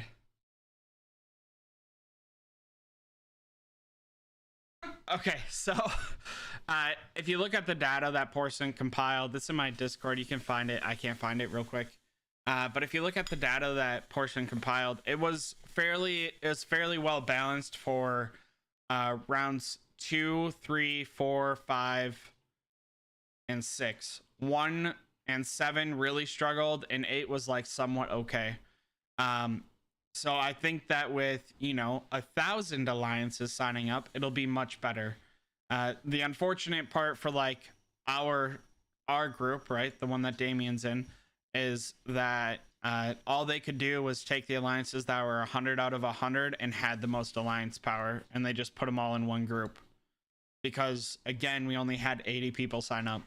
So I think 50 alliances got like pretty well matched groups. And I think 30 and then I think two groups were like a little bit complicated, but got pretty well paired.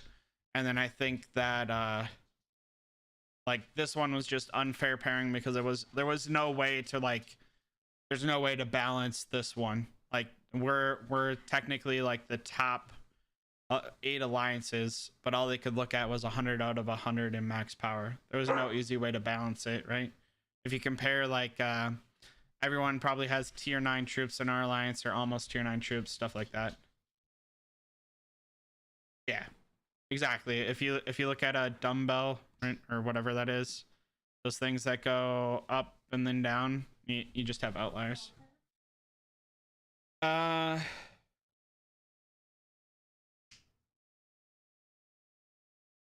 Okay.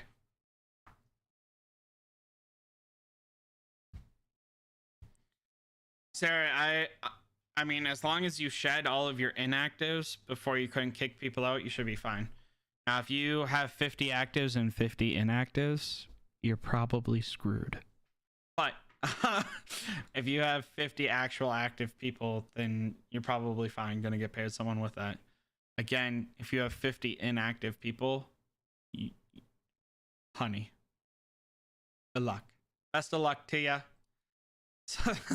That's all I got for you. You're not in good seatings.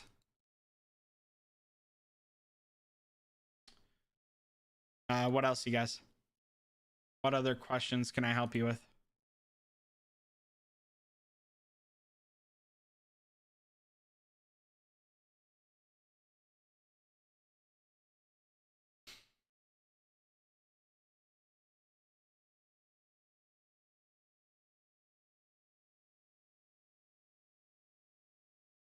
Yeah, absolutely, Sarah. Happy to be of help. What else can I help you guys with? If there's not Lost Island questions, I'm happy to answer any other questions about ants. As long as it's ant related, I'm happy to answer any question. If it's not ant related, I'll pick at my discretion, I guess. On my main account, I'm in level 7. On my alt account, I'm in level 5. When would it be best to build towers standalone versus attached? You can only place a tower if it's attached, right? You cannot place a tower if it's standalone. So I guess maybe I don't understand the question. If we click on here, right? If we click on here, and then we click build here, you can see it's green, green, green, green, green, and then once I'm not attached to another tower, it turns red. So you can only build attached to you. So I don't understand the question.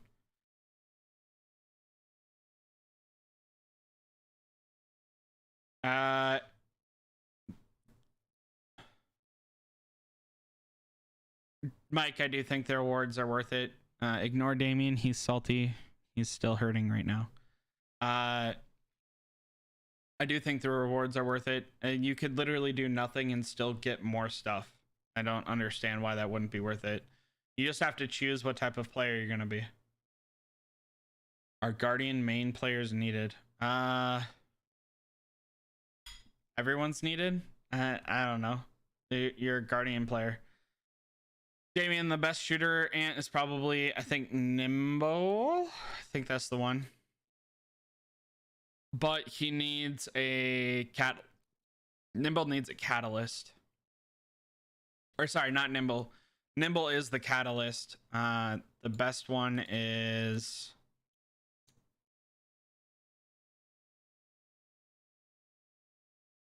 Wise Berserker. Yeah, the best one is Wise Berserker, but it needs a catalyst, which is Nimble Tree Ant.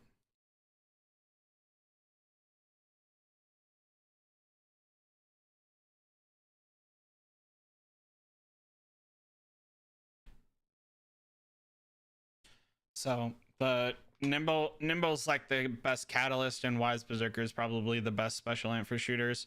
But Wise Berserker's dog doo doo without Nimble Tree Ant. So like, there's not like a, you know, it's probably Nimble Tree Ant if I had to say like one, just because you need that catalyst.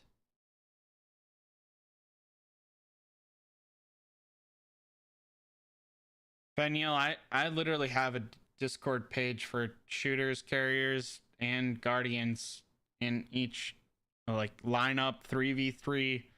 There is no more pages that need to be built.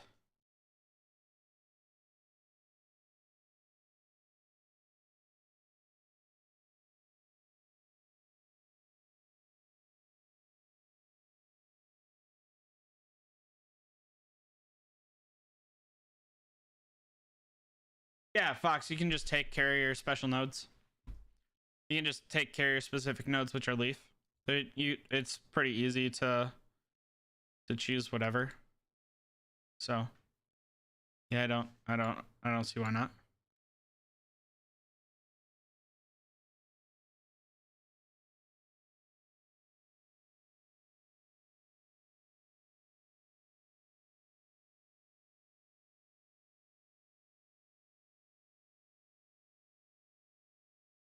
No, it does not, Sarah. That's why you just have to trust. I've not found a location that tells you who uses what. It's another reason why I definitely say that you have to like ensure that the people you trust are there and not just like anyone.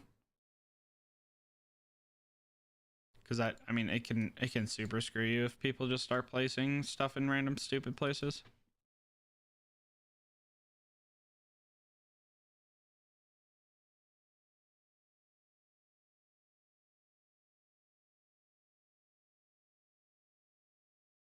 Yeah, Fox, I mean, you could easily just select carrier nodes.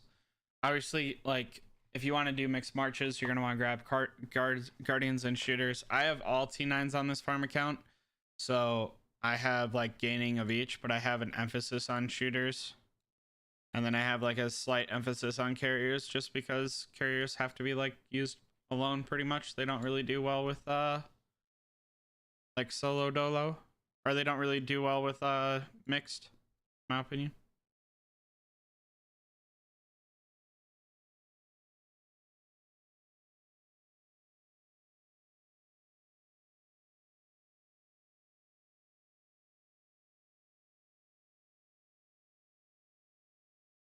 If you can only add a tower to a tower, where does your first go? It stays there, Eric. I don't understand.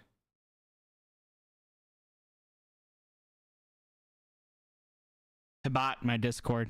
I would definitely recommend my Discord. There's technically something on the official Discord, but I can't police the official Discord, and the official Discord can get a bit toxic. My Discord's pretty small, so it can be yeah, it can be easily policed.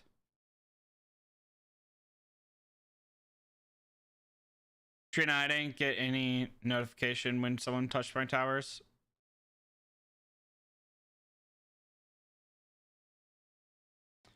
Adel, it just changed this update, so I don't fully know anymore. It just changed this update. It used to be about 40 feet, but as you can see, I just took 140 feet, no problem. So maybe 60, 80. Again, I don't know. It just changed this update, and I haven't really been expending time on it. I'm trying to kind of do that now while we watch live. How long will I stay up? Feller, it's 6:39 p.m. I'm not staying up at all right now. I'm living life. I am like preventing my dinner. My wife made spaghetti. But other than that, I'm not really staying up. I don't understand. Eric, so okay, maybe for me. Oh, this is my main account. All right, so if I look at the map and I go to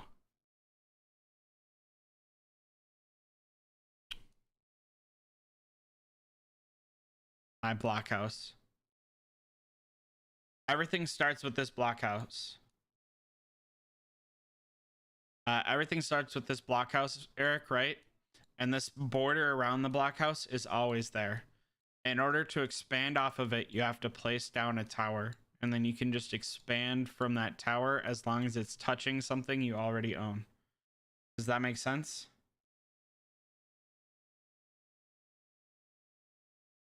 Like, does that help answer your question, Eric? I'm not trying to be rude. I don't understand the question. The tower doesn't magically disappear. You have to click dismantle on the tower, Eric, in order for the tower to disappear. Hopefully that helps. So like everyone has a starting place. You can't just pick a random place. And then you place a tower, you go to another tower. Now, if I click dismantle here and this tower goes away, this tower will still stay the same. But we're not at 300 towers yet, so it doesn't make sense to do that. We are at 195 out of 300 towers.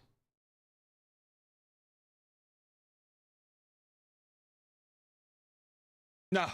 And Sheer stuck with everyone for 52 days straight, 53 days straight.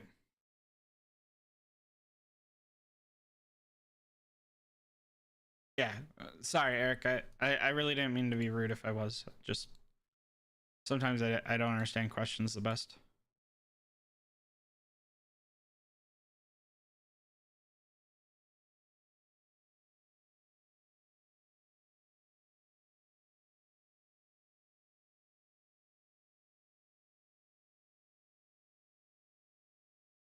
Adela definitely saved diamonds for the event 100 times out of 100 times. Absolutely 100%. Anyone that says otherwise is insane.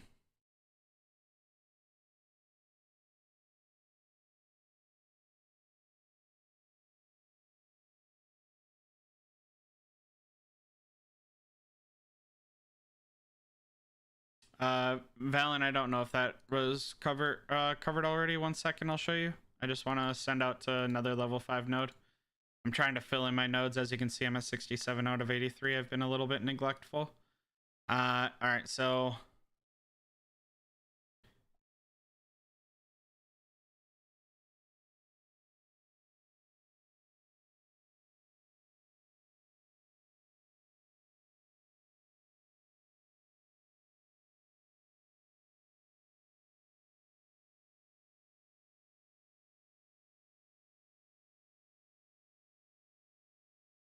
this is the starting blockhouse. It looks like it could hold 100 people, right?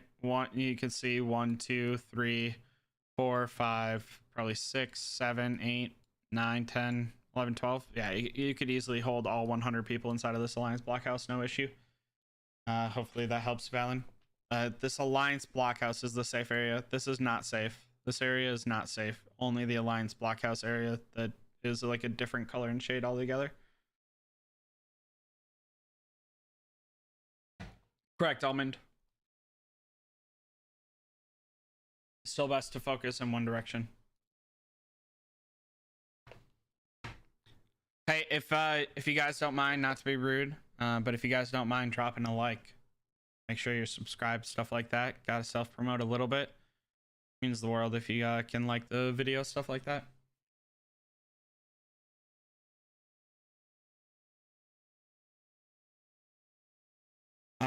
What else?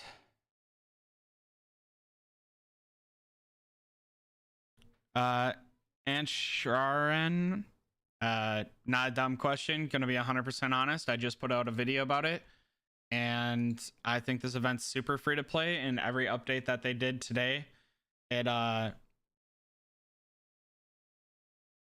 think the update they did today made it even more free to play friendly. I think that this event was like super free to play friendly now. You have to, before you can, once a tower is established, if another tower goes away, it can stand alone. But you can't just build a tower standalone. You have to place tip to tip or connected to another tower.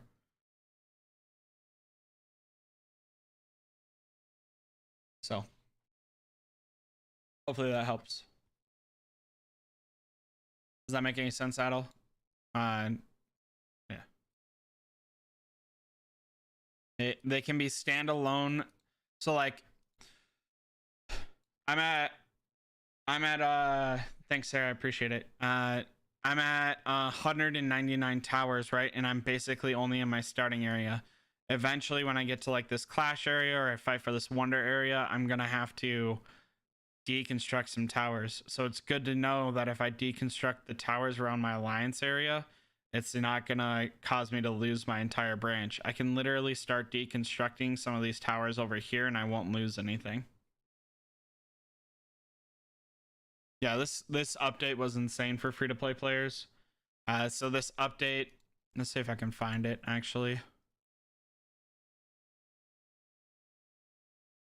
So this update reduced the strength in defenders and season map, including fortresses, wild creatures, level 1 through 3 tiles, added new attributes to the healing consumption of season soldier ants when healing enhanced, added new season achievements to help you turn season 11 soldier ants. So season 10 soldier ants can be used from the start, right? So you're going to be able to use season soldier ants from the very beginning, which is insane. After 3 days, you'll have enough unlocked. So that's pretty cool. Season milestones. So if you look, and we click on Island Raider, you get enough to have one full march of season soldier ants, T10 or level 10 season soldier ants at the beginning of the event. So super easy. Towers tip to tip are better to move faster, right? So like going in your initial area, right? In your initial area that you want to go here, it is better to move tip to tip in this area and save on clay. But it is also better, like, so let's look at this layer level 5. I know eventually from this layer level 5, I want to get to this residence level 7. It would have been smarter, right, for us to take the shortest route possible to get here and then made a branch going down here and a branch going down here. Then like this awkward shape that we made. It'll be added back to the 300 gen, but you get no clay back. You get 80% of the clay back. You get 80% of the clay back if you already placed it, but it hasn't been fully built. You get none of the clay back if it's already been fully built and you dismantle it, right? So if I click on here, I click dismantle, I get none of the clay returned. You lose all resources. So the more efficiently that you can go from point A to point B in this map will mean the sooner that you can start saving up the clay in order to be able to get from, or in order to start stockpiling for when you unlock war. So this game's going to be won by those that are the most efficient.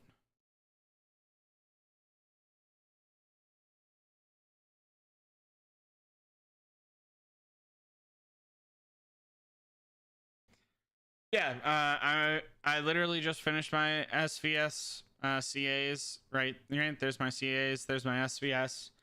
And then I need to do my arenas right now. Good segue. So, yep, do arenas right now, right? So.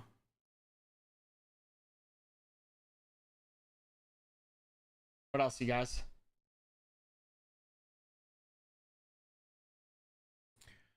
Thomas, level 11 is what you normally get from like resource nodes when you're making right, so my nodes are all level 11, and then if I click on my enhancement, right, I'm making level 11 season outputs. So level 11 is everything that we've known and love in this game that I've been making content on for the last week and a half. Level 10 is like an interment interary. There's some word there that's really big that's hard for me to say. The in-between. Level 10 is like this in-between to try and make our progress easier and less difficult on our healing pools and budget. So right now it's just not sustainable. If that makes any sense. Yes, intermediate. Thank you very much, Damien. Is it a bad idea to tackle our wonder immediately? Still going to be a bad idea not to attack your wonder as soon as possible, assuming you have like 10 to 15 players that have T9s. Right? We were attacking T9 to T11 initially, and we were still doing fine. Now layer level 3s, right? So we were attacking T9 to T11, and we were doing it just fine. Now, with this new update, again, immensely beneficial, super nice for the free-to-play community, something I never would have expected from this game. But layer level 3s now only have T9s, so there's no excuse anyone doesn't get it. Layer level 4s now only have T10s. Residences have seasoned troops level 10, 11. I haven't found anything that uses seasoned troops level 4 or level 10, right? So all of them are like season level 11, but yeah, there's, in my opinion, right, we as an alliance took all of this stuff down in season level 10, or before all this change happened, so against season level 11. It just means it's less painful for you guys, right? Less resources, less fighting, less everything. It'll be easier for you guys. It doesn't mean that it wasn't possible beforehand.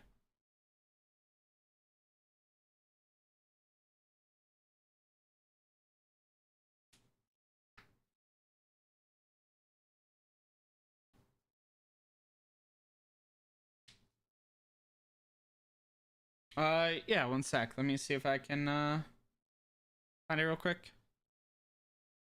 There you go. Let me see if I can zoom in a little bit here.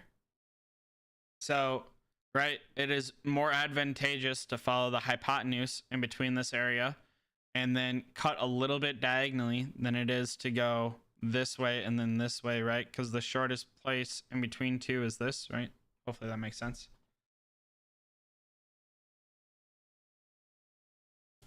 Yes, this update was huge for the event. It makes this event seem way better, makes this event seem like significantly easier, makes this event seem more free-to-play friendly. Like, you insert a positive word here and it fits in this event now. Like, they did wonders by doing this update. I'm very surprised and very proud of them right now.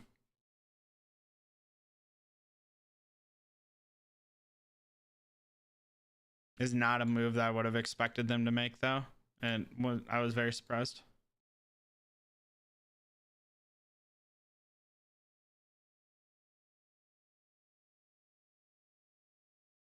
What else, you guys?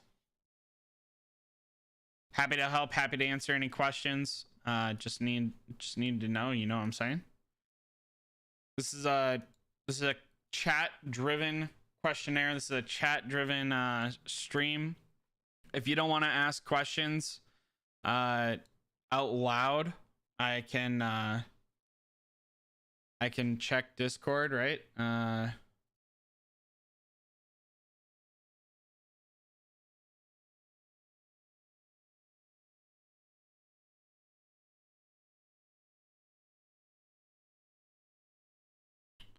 Happy to help. Just message me in my Discord, and I will do my best to answer your questions in Discord. If you're like, I don't really want to ask questions in public Discord or in public YouTube because I don't want people to know it's my question being asked, just message me in Discord and I'll try my best to answer it for you. It seems like those diagonals require less towers, though. Is that just visual? Diagonal is really efficient. That's what the screenshot shows, is that diagonal is the most efficient. This right here is the most efficient. This right here is less efficient because you're going butt to butt. This will require more because, right, it's going butt to butt here. Here it's going diagonally. You're covering more space.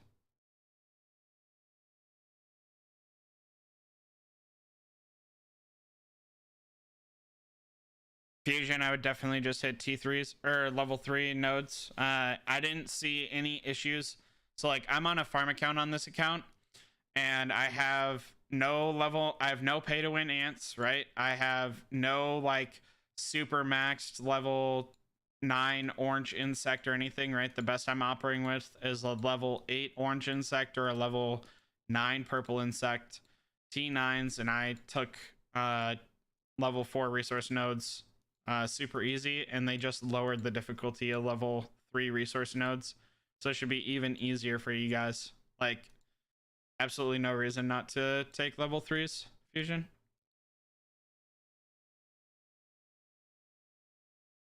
The orange lines are less efficient. The reason for that is you see how these ones are tip to tip, so the distance is significantly more. The orange lines here have to go like butt end to butt end. So it's going to take, right, this one right here, right? So these all are going to get stacked. So here I am trying to use my hand. These are going to get stacked this way. And then you're going to have to add on another 1, maybe 2 towers this way. These are going to get stacked this way. And then you're going to have to add on another 1, maybe 2 towers this way. Not to mention, if you want to go over this way, you have none of this tower built this way. You have to start off another branch. So this enables you, maybe this is like the same amount of towers, maybe, but this enables you to easily branch off this way as well.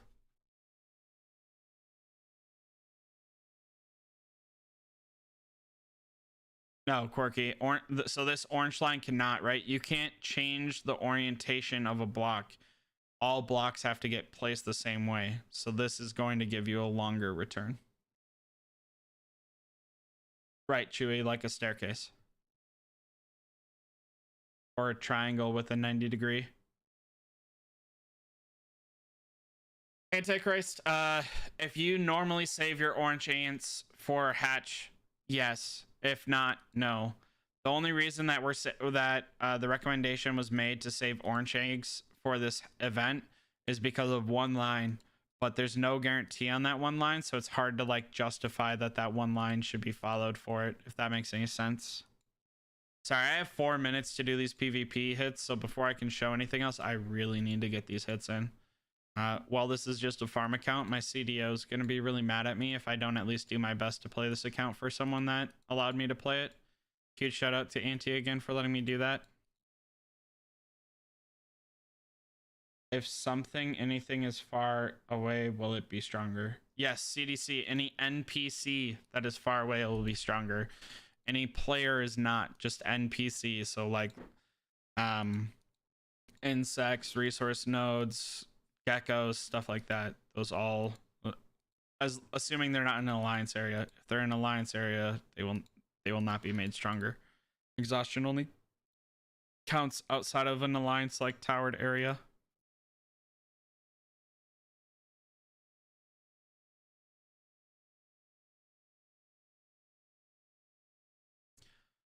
You would use a 1 tile overlap if you're dumb, and you would use a 4 tile overlap to prevent your enemy from advancing upon you. A 1 tile overlap does absolutely nothing and is a waste. The only argument to have is tip to tip versus 4 tile overlap. And again, I wasn't able to test if it's actually 4 tile overlap or if it needs to be 5 tile overlap. I was not able to test that for 100% certainty. So a 1 tile overlap would only ever be used if there was like a natural cause inside of that gap, right? So like if there was a gathering node there, or if there was a groundhog there, or if there was an insect there, that's the only time that you would use like a 1 or 2 tab overlap, is because there's like a natural resource there. But otherwise it would make no sense.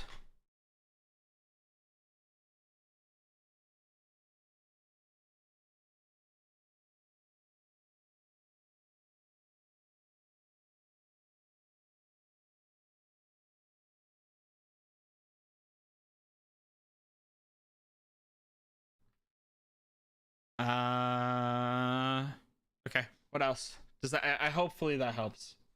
But yeah.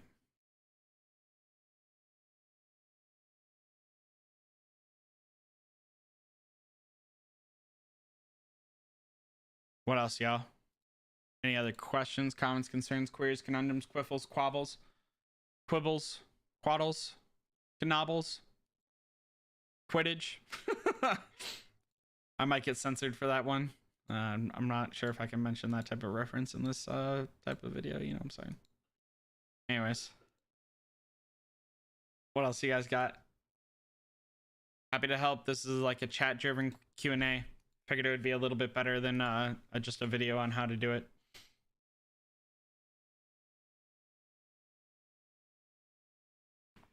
With the new update, does that mean all attacks on layers should be rallies?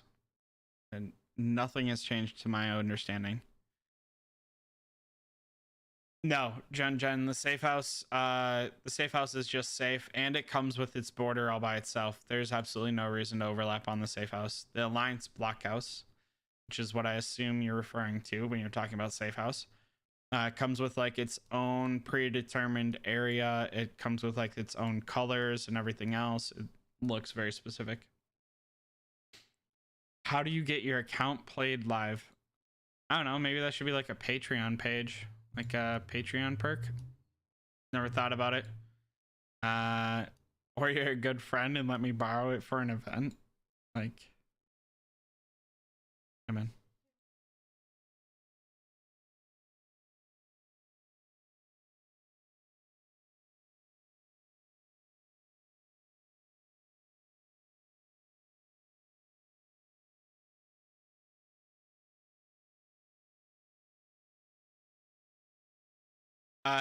It costs 5 to start a rally. It costs 10 to join a rally. And it costs 10 to invade a rally. But there's also a timer on it and PvP aspects and things like that. So I think that if you are starting the initial rating, it is beneficial to initially start as a rally. But overall, individual attacks or group rallies will have to be used. This new insect looks so sick. Oh my gosh, let's go over this live. Lathy Sniffer right there.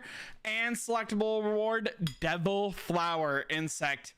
Good freaking shout out. Oh, and there's your Reap Master. Trina, if you're here, there is your Reap Master for you. It is available in this event. However, you should be going after Lathy Sniffer. You should be going after Lathy Sniffer. It is in a Pinecone event. It is in a Pinecone event. I do not personally enjoy the Pinecone event, but it is there. It is there. And you have the Night Staculent, which is an awful skin, but if that's your thing. And there's a Mass Mutation Star up. Woo, let's freaking go. All right.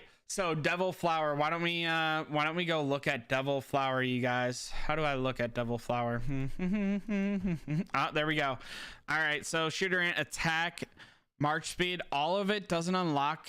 There's nothing additional at level 7. Level 8 though, the rate of triggering the slash effect when leading shooters. The normal attack of shooter squad in backline will deal 100% damage to 2 other enemy squads additionally. What did I just read? What did I just read? Someone please explain to me what I just read.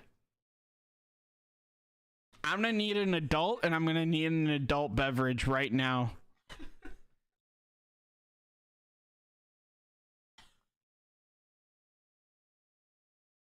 Jason, could be very true. Hopefully I'll find out very soon on live. Right now I'm a little bit starstruck. Can I have a drink? All right, so if you're a shooter main and you're not getting Devil Flower, hopefully you're a free-to-play player.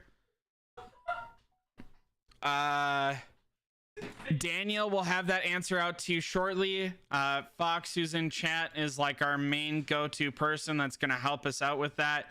Otherwise, it's going to be this Fir Tree Figment. We're probably going to have like the best way to buy 2, maybe 3 items in this event, just because of it all. But let's all be adults about this. It doesn't say backline shooter hits all 3 squads. It says backline shooter hits 2 additional random enemy squads. It also says, why does anyone compete for groundhog other than shooters? That's what this really says. This right here says, hello, carrier and guardian users. Why are you trying to compete for groundhog? You have no business in this groundhog competition. None at all. We do so much extra damage. Let's be adults.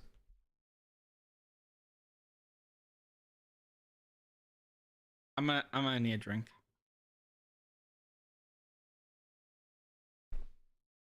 This is not okay. On the line of okay versus not okay, this is not okay.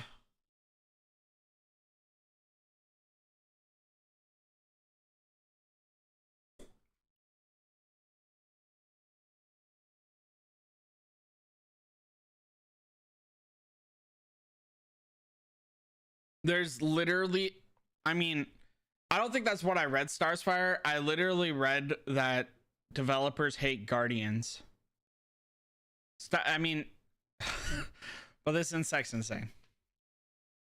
I mean, the special ant was like pretty OP, but this insect's insane. This doesn't require a special insect. This just says insects are insane. I'm actually just not okay right now.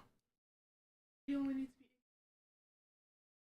Yeah, but you're gonna get him 9-star.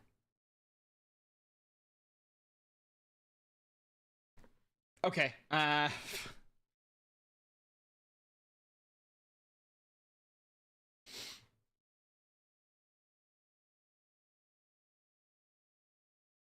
There's not even gem packs, really? Well, you get one inside of daily rewards. I'm really surprised there's not even gem packs, to be honest. Wow. There's not even gem packs. That's insane. That's insane. Sorry, my brain is still reeling. That blew me away. That special insect is insane. I would like to say, Trina, I did tell you so. I did in fact tell you so. Mayday it is. Don't even at me, bro. All right, what else, you guys? What else? I need something else. We need to talk about something else. Literally anything else. Ulix, yes, it is. It is insane. Literally insane. Not okay. Not fair.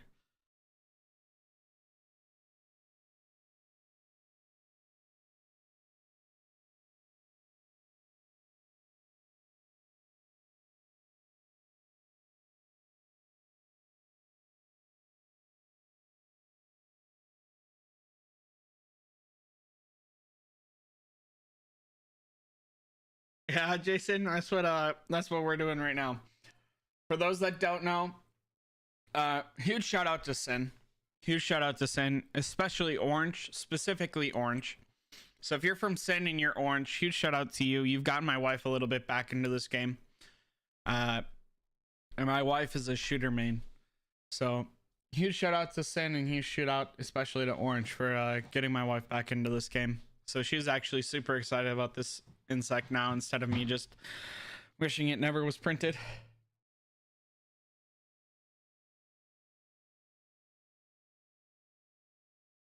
Zayed, this event will probably cost roughly off the dome $240 if I remember from last time this event was out. I will have a pay to win option in order to get 1 item and 2 items published later today. There are people that clear the entire board and buy everything, and they send me screenshots of those packs, and that's how I make my math happen. So that will be done. That'll be done later this week, or that'll be done later today. So I will in fact get that out to you as soon as possible. Please be in my Discord. That's how I'll get it out to everyone.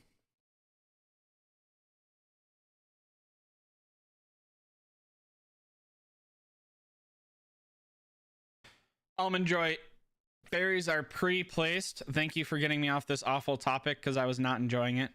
Uh, ferries are pre-placed, and you invade them, but they're already on the map. So, right, Pink didn't choose to build ferries in these 3 random locations, but they're required in order to get across this river. You can only cross rivers via leafs or via ferries. And the way that it would work is you have to capture both sides of the ferries in order to get across. So the opposing side, right? So these are 2 different blocks that just blend together, as you can see, right? So the opposing side would be fighting one ferry, you'd be fighting the other. And then after whatever is fought, you would be fighting for the other ferry. If you get really lucky, right? If you get really lucky, you take down your ferry first, and then you fight off their ferry and take the last destruction. Because unlike tree, instead of it being that you need to own the tree for 100%, it's just the last person to hit it down to 0%. So you could do 0 damage to the entire thing and take that last durability.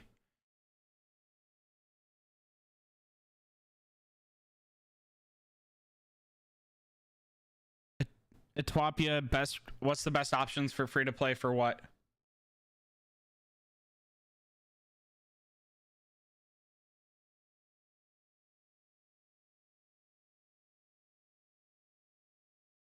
Fusion, I like those areas. I think brown would be very good for your clan based off of what you're saying.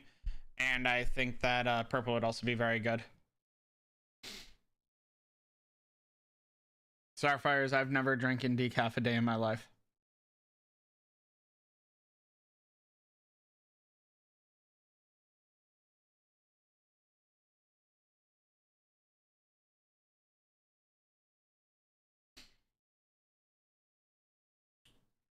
What else you guys? What else you got for me?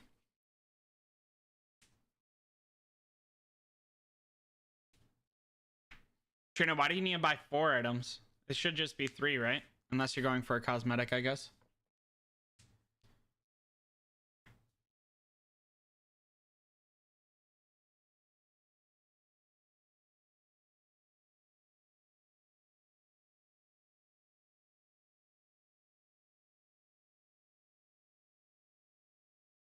What else you guys got?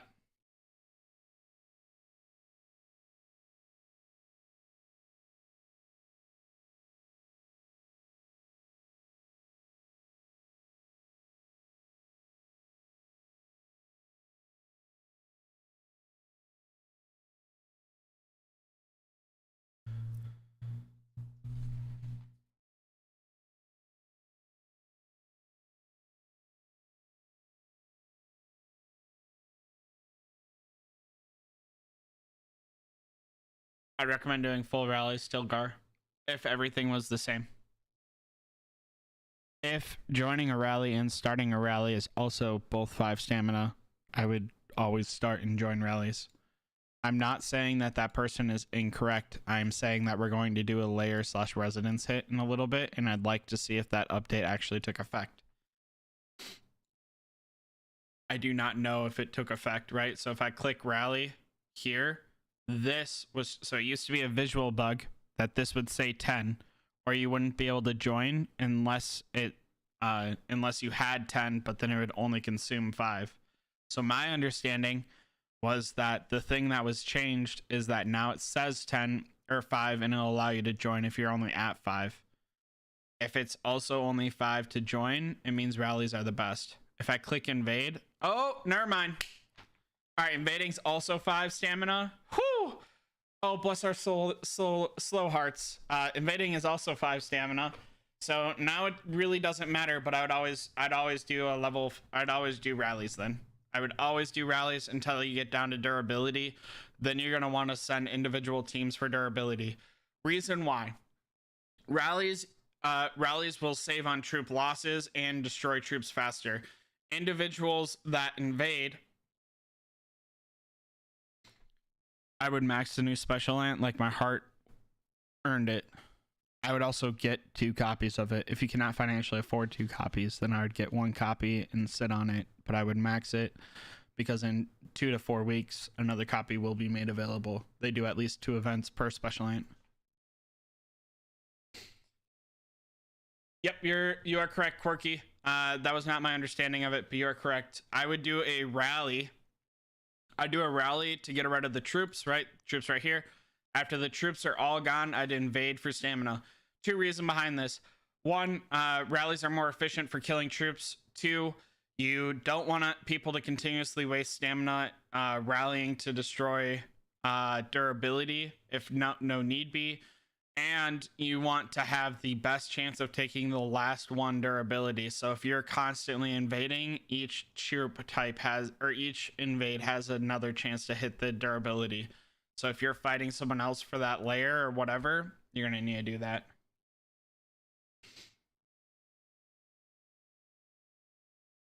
Straight facts, Almond. Bar is open. Cheers to that. Yes, Puma Cat. New special ant and new insect is for shooter mains only. It's not balanced. There's literally no reason for anyone to try a groundhog ever again unless they are a shooter user. That insect is disgusting. The DPS is off the chart.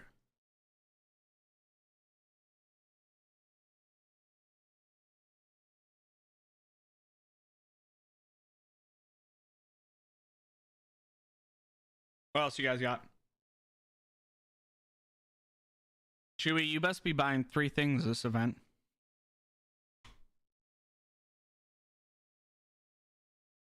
Yes, Ulix, I understand that. It is an only normal attack.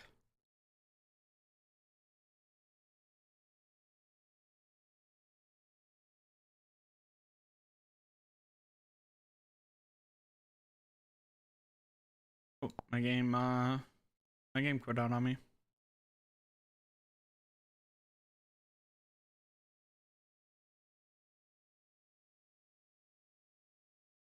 Chewy, there's no reason to lie to me. You act like 4,000 people are going to be reading this.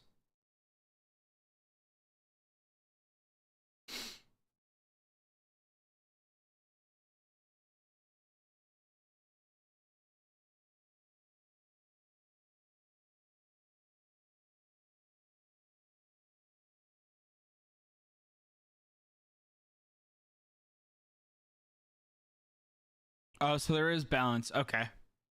I also like this little eye right here. I like this little eye. The normal attack of shooters in back squad. They didn't have this before, but it is only 25%. Thanks, Ashley. I appreciate the compliment. It is only 25%, so I guess that's a little bit more balanced, but it's not balanced at all.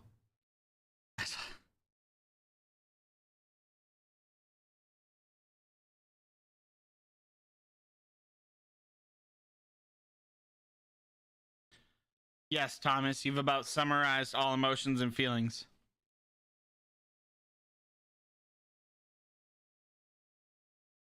Yes, Tan, it is a balance of RNG.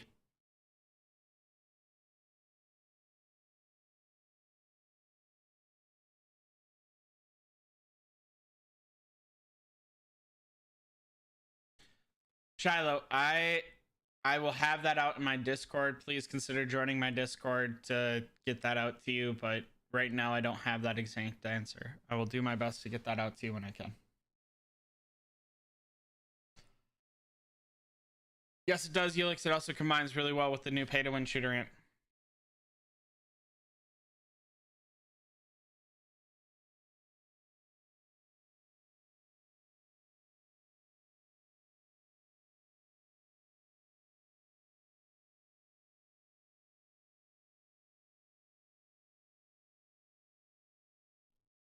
Yeah, no problem, Shiloh.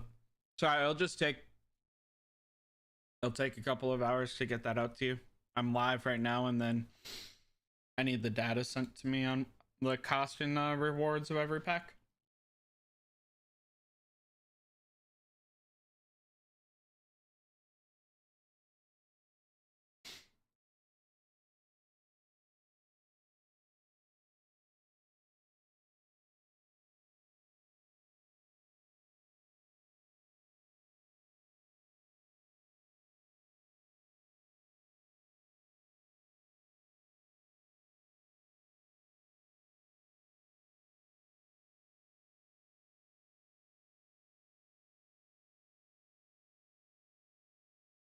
Thomas, they're clearly not a part of my back row if they or a part of my Discord if that's how they're playing.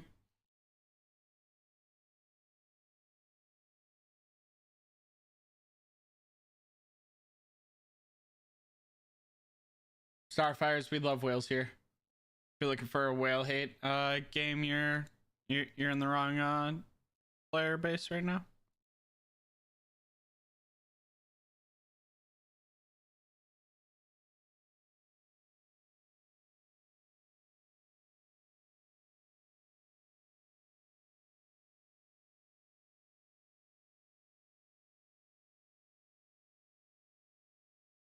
You're correct, Helix. Yeah, Ashley. So once matchmaking ends, you'll get this thing. So it's zone, then it'll be season, then it'll be alliance in English. So this season chat will always be there, and you'll be able to talk to everyone. We had a new Discord set up in like 30 seconds. It was like 2 hours, but we had a new Discord set up. All 8 alliances set up. Talk the poop, whatever. It's pretty good in there.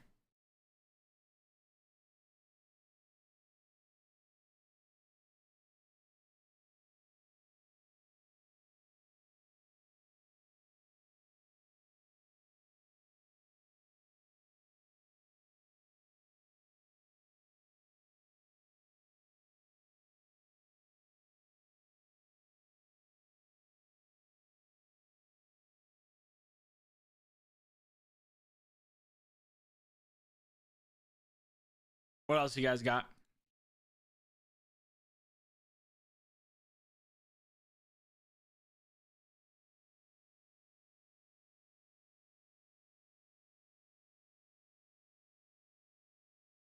Yeah, actually, I probably have a Discord ready and just share it with them. I mean, maybe that's not the right play because everyone's gonna listen to this and do the same thing, but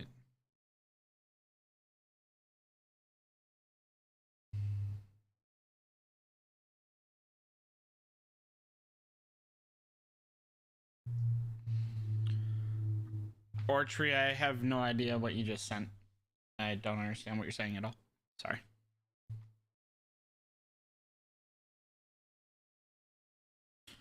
Unknown, if you're in chat, I'm broadcasting everything you're saying.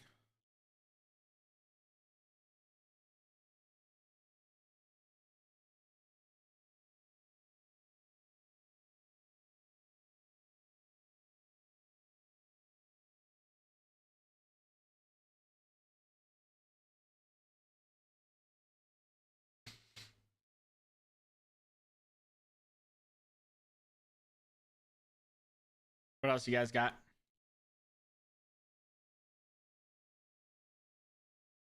Do I share my full view on my anthill? I mean, I can. I've never changed anything about this anthill before, so sure. I don't know how to though. Not gonna lie, I've never tried. And there's some way to do that. I don't remember though. Again, I've never tried. It's never been of interest to me. What I really need to do is I need to cut off some of these things again.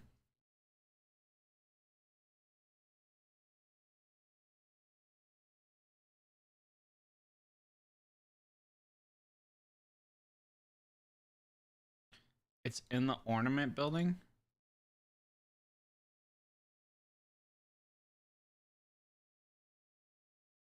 Okay.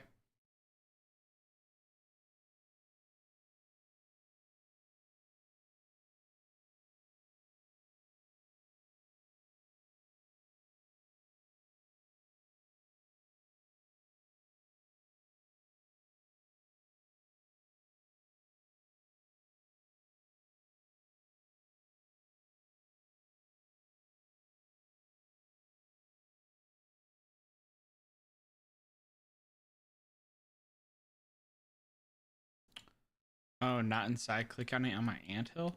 That'd require me to know where it is. Oh.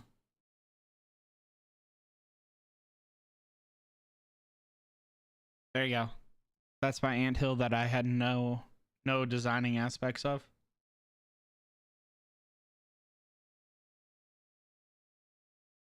I didn't design this anthill. I had nothing to do with this anthill. But it's beautiful. And it's lovely. And it's everything I could have ever wished for. Because it's currently in the event.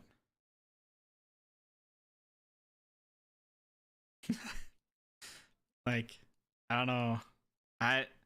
Auntie's anthill design is cut off meat because it's useless. Cut off these things, it's useless. Cut off these things, it's useless, right? Like I should probably cut off these things again. Cut off these things, it's useless. Ooh, actually, cut off those things, it's useless. Like, that's the design of this one. Cut off the useless things. You know what I'm saying? That's the full design. Insider scoop. Increase fungus output. List in my Discord on how to do that.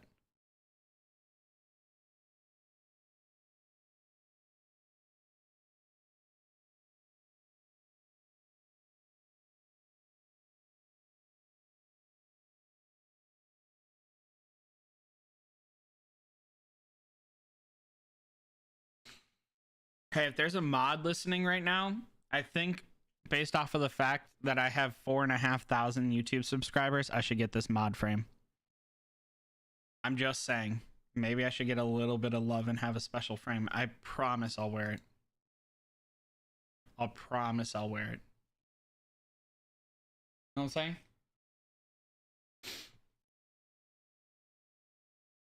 What else, you guys?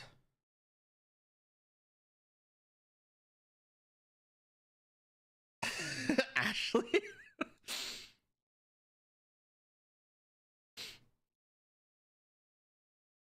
What else you guys got? What else can I help you guys with? What else you guys need help with? Any feelings or emotions? You guys are like, man, you have no idea what you're talking about. Stuff like that. Happy to help. Happy to help. Happy to have an emotional conversation about what's best, what's worse.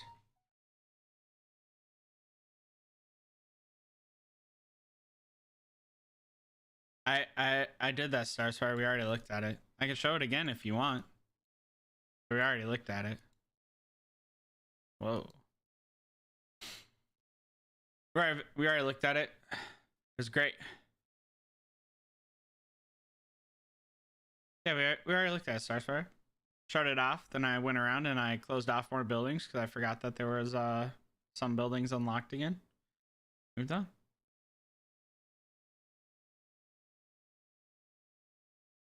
What else you guys got? What else?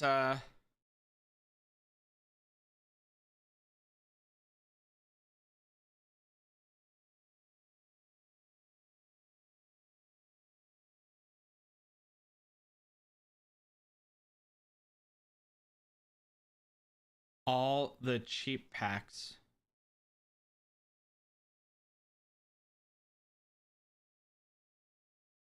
All the cheap packs. Sure. I haven't looked into it at all. Sounds great.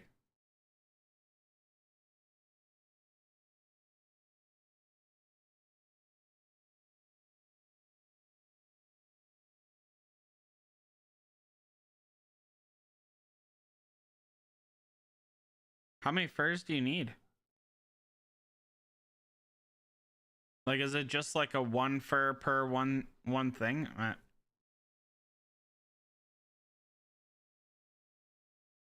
Yeah. Sure.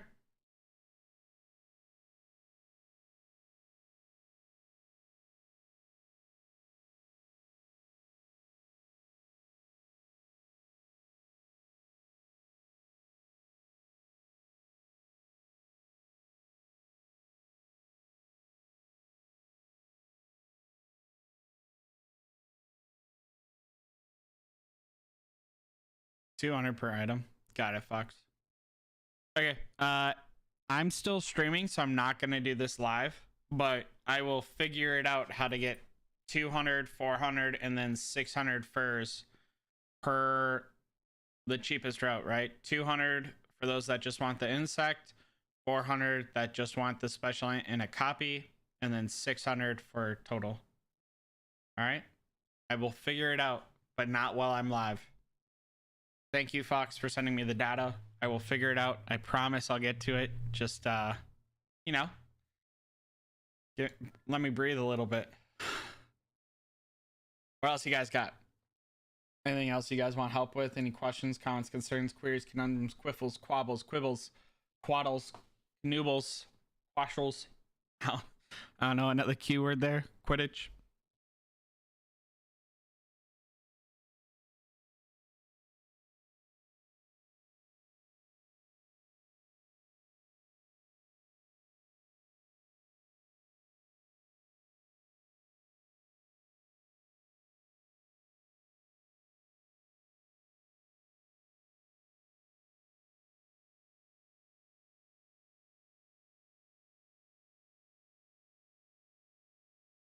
Alex, hatching. I don't understand.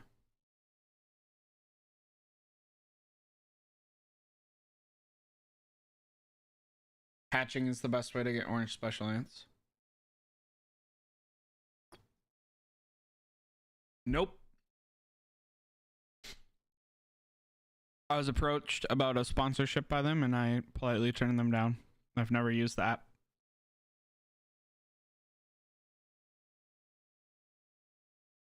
Alex, I don't really understand the question. The best way to hatch orange eggs ants is to hatch them. 2 people of the 800 that I play with right now.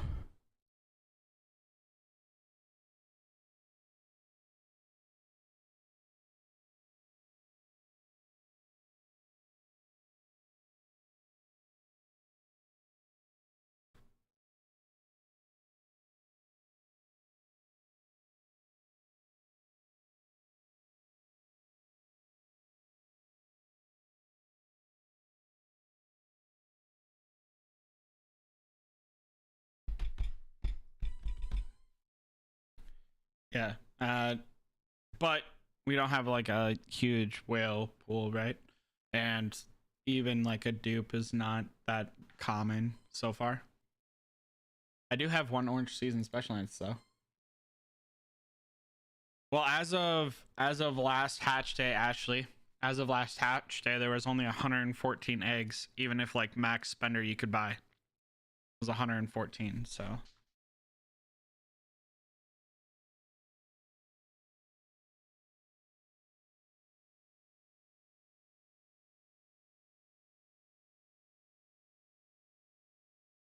Thomas, no.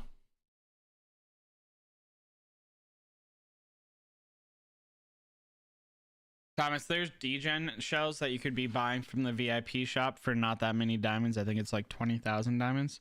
Just buy 1 degen shell a week and enjoy your account for what it is right now. It's a phone game, man.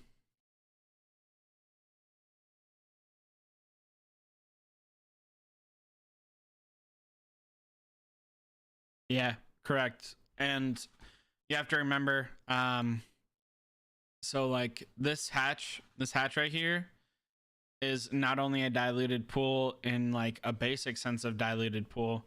This hatch is even worse if we go over to events, Lost Island, we go to season rewards, then we go to hatch preview. Lost Island hatch, that's what we're doing right now. We look at the eye.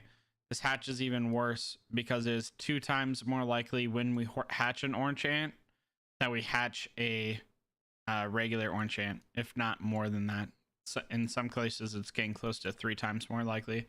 So when hatching an orange ant is 33% or less of a chance that you are going to actually hatch a seasonal shoot special ant.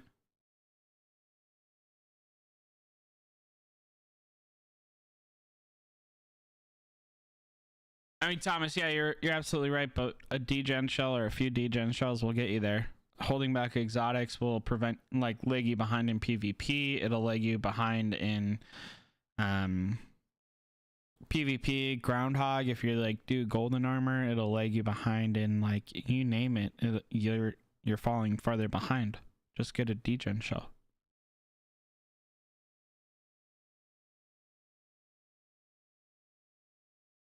Yeah, Thomas, but you don't get those until the end of the 45 days.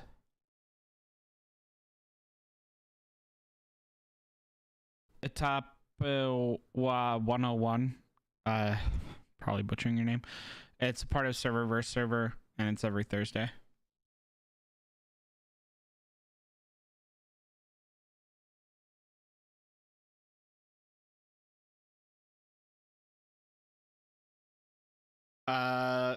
Lewis, the silences and the disables are just better.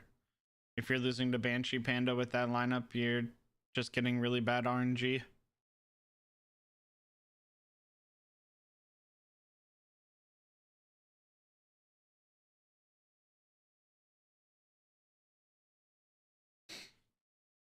What else you guys got?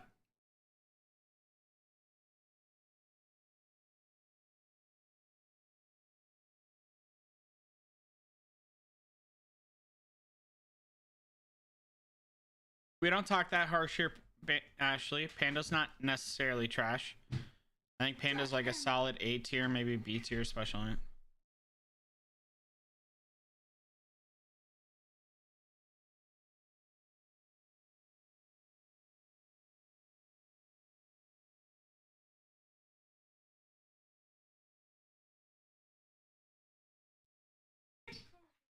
I think Banshee Panda's like a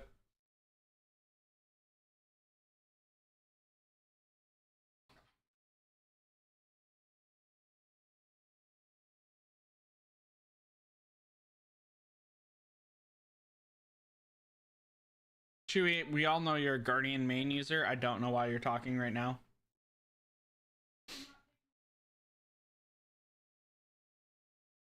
Chewy's here to defend White Velvet and Guard General. Those are his two babies. He uses them constantly. So, you know, we can only trust Chewy so much.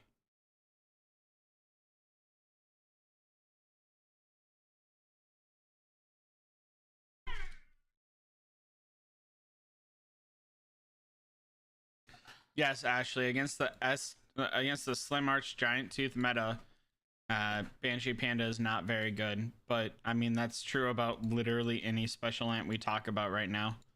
Against the Giant Tooth Slim Arch meta, there's literally any reason you're playing any other ant inside of a 1v1 situation, and you are an idiot. Like,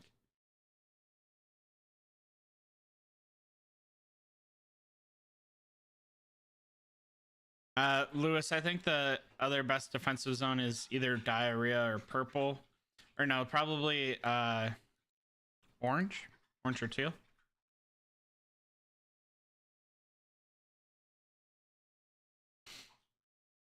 Let's see. All right, so definitely brown or doo-doo stain, whatever you want to call it. Purple, not so much. I think yellow. Yellow has like a pretty good defense. They're gonna have a little bit of aggression from teal, but their wonder's so far away from everyone else. So like if you can strike a deal with teal, you're pretty good. Not to mention that these tunnels are almost twice as many, right? This level 6 is 11.7. This level 6 is 9.3. So yeah. Actually, the GTSA meta literally means that my other, 15 orange ants that I have means nothing. I think the Giant Tooth Slim Arch meta is the most toxic thing in the world. Why they haven't silent nerf, public nerf, executed, deshelled, discontinued, I don't like. There are very few people in this game that would be upset if Giant Tooth and Slim Arch came out tomorrow as silent nerfed. Like if I could release a public notice tomorrow that there was a silent nerf somewhere, people would actually be celebrating.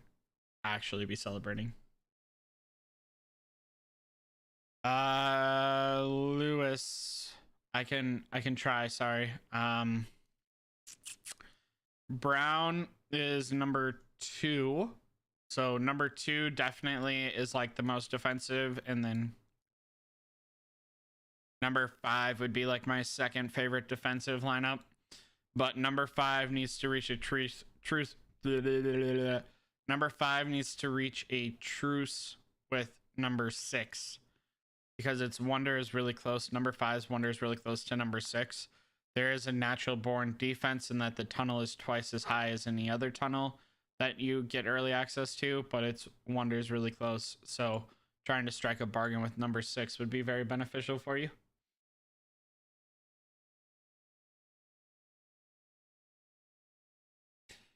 Tapawa, unless Driver Ant is one of your first like 3 special orange ants, Driver Ant's best place is in your recycling bin. My main squad uses Giant Tooth, and that's only one of the 3 I have a due for so far. That's why I'm hesitant. What? Thomas, you're not dependent. It's not depending on it. It's understanding the current state of the game and logically choosing it. Thomas, you're logically choosing to follow the right guidelines, right? It is illogical to not do Giant Tooth Slim Arched, which is very unfortunate and like actually upsets me. But it is illogical to not do that.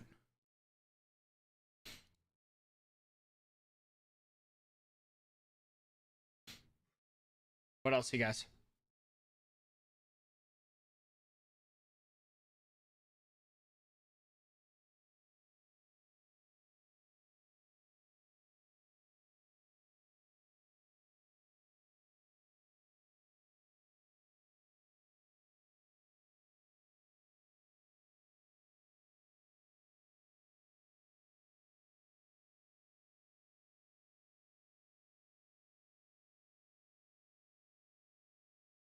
They've never publicly or officially reworked a single ant. No, Thomas. They have never publicly reworked a special ant, Ashley. They have never publicly reworked a special ant. They've only shadow nerfed it. Thomas, the reason that I don't think the new special ants will change the meta is because it doesn't matter how insane a meta is. It doesn't matter what new troops, new ideas, new special capabilities, blah, blah, blah, blah there is. If your troops get silenced, there's nothing you can do. If you get no abilities, there's nothing you can do. If your special ants can't fire, they can't do anything. Right? Right. Banshee Panda was shadow debuffed. It wasn't done publicly. Nothing in this game has been publicly done about any special ant. I'm eating spaghetti that my wifey made for me because she loves me. Yes, Starsfire, that is what I said. They have never publicly.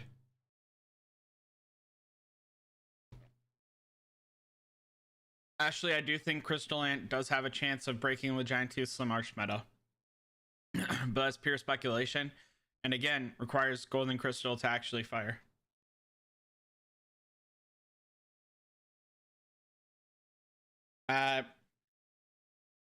Panda...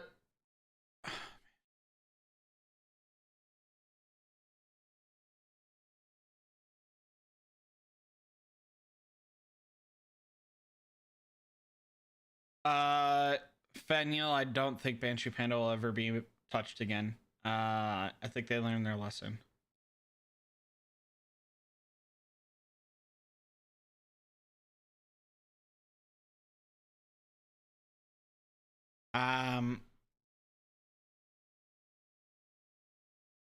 Johnson, the lowest for the event will Johnson, the lowest for the event will be announced in my Discord once we figure it out. Okay. We're done with the Banshee Panda talk. Done with the Banshee Panda talk. This is getting toxic. We're done. Absolutely not. I will literally just end stream. This is done. Nope. Next subject, please. Johnson, the lowest for cost will be in there. It's gonna be about 240 USD, maybe slightly cheaper. It'll be roughly 240 USD.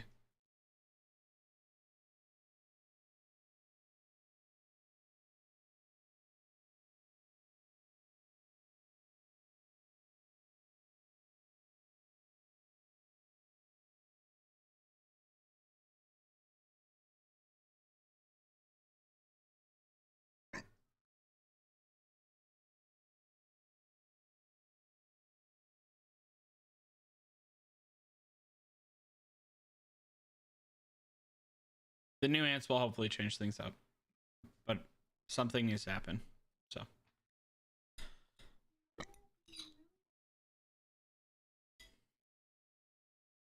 How about that new golden spiny, eh? Yeah. The new golden spiny is very good. Thomas, I highly recommend everyone, Secret Deck Tech, highly recommend everyone max out their golden spiny right now. I don't know if you know this or not, but golden spiny is actually the most insane special ant. So you heard it here first. Golden spiny, number one. No, Trina. Oh.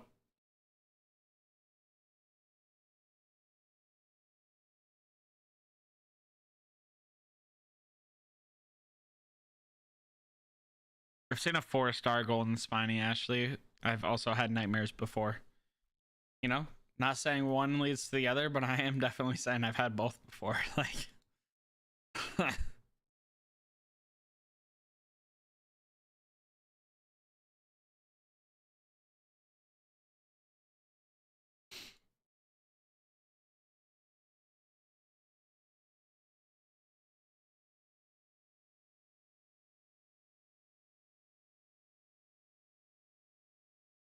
Quirky, your math's definitely way off.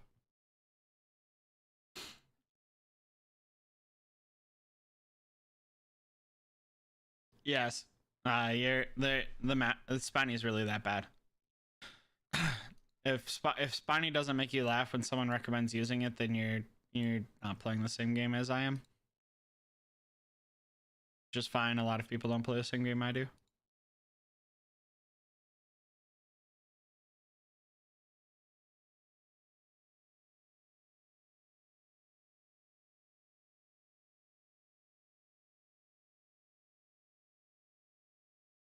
Quirky, what you probably don't see.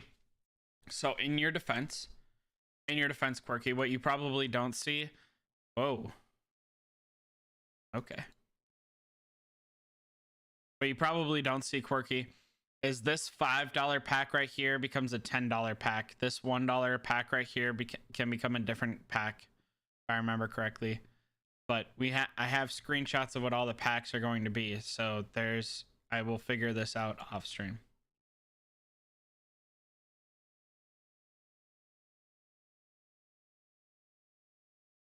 That's not true, Starsfire. You should talk to Fox. Fox has Spiny maxed.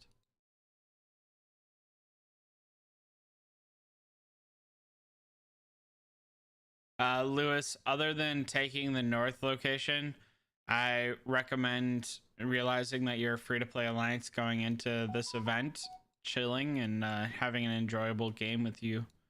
I'd probably take yellow. I'd probably take yellow or spot number 1, 2, 3, 4, 5. Spot number 5 and form a treaty with spot number 6.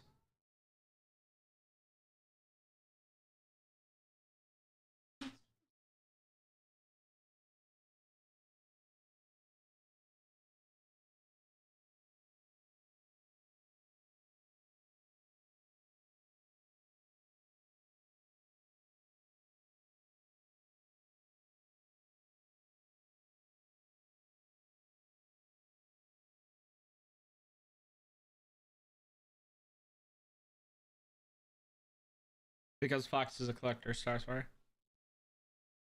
Okay, Ashley. That's fine.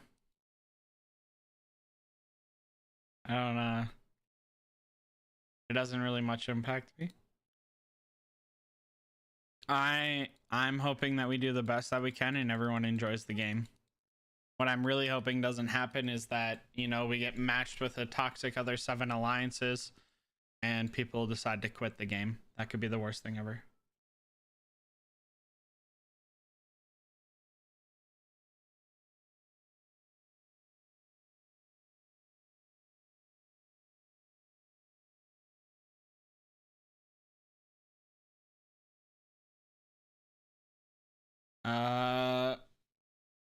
Orchie.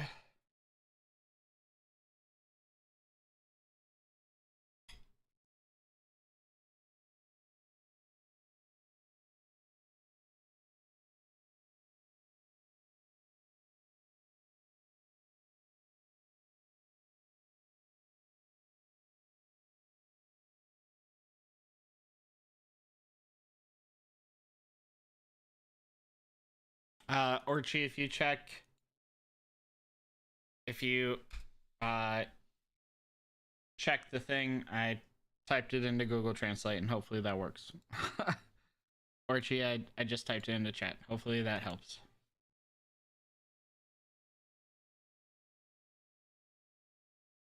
You can, Lewis, you can both communicate in game or find entreaties. So, Zone, Season, Alliance, English, Season.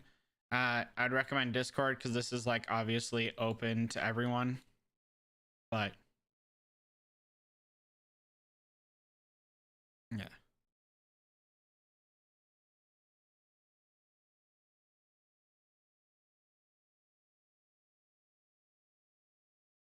Absolutely, Ashley. Have a great day.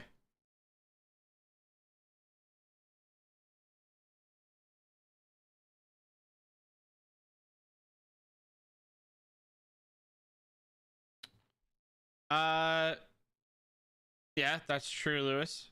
But I would not recommend. I would not recommend spot 6 to a very aggressive alliance. I'd recommend spot 7, 8, or 1 to a very aggressive alliance. Spot 6 doesn't make any sense for a very aggressive alliance. So.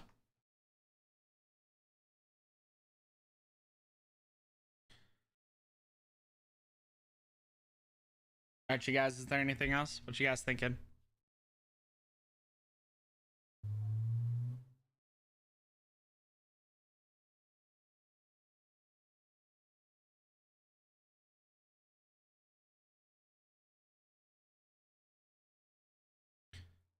Lewis, I would definitely do advanced combat.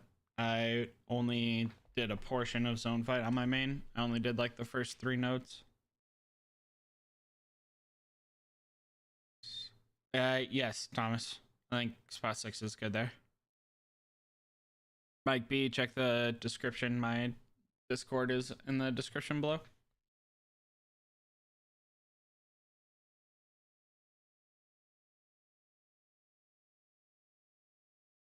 No, SQ Central only level 5 or only level 4.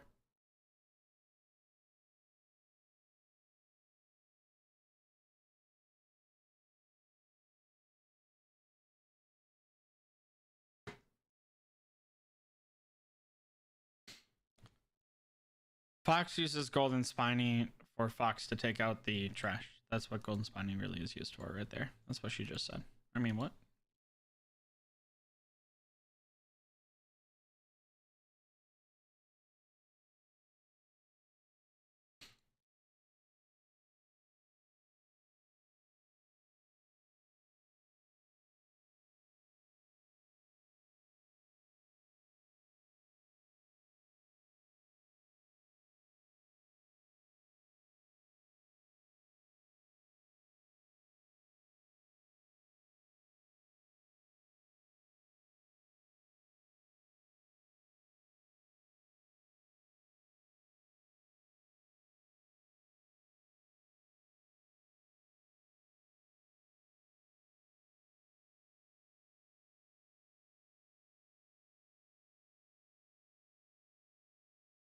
No, Thomas, no, the 16 plus insects are hard to kill.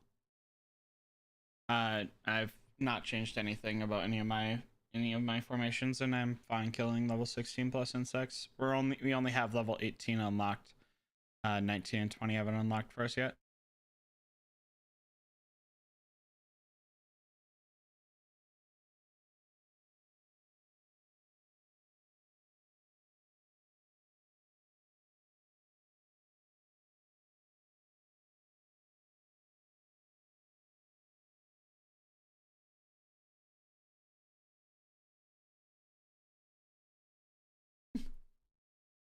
I like your optimism trying to find it though, Thomas. What else you guys got? Any other questions? Any other comments, concerns, queries, conundrums, quiffles, quabbles, quibbles, quaddles, quiddiches?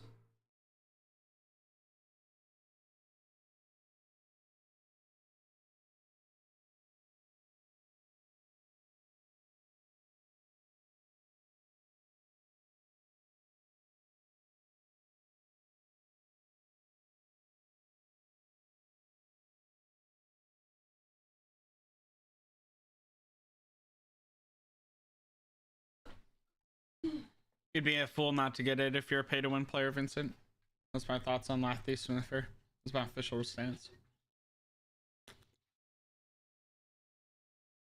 You would be an absolute fool not to get it if you're a pay-to-win player.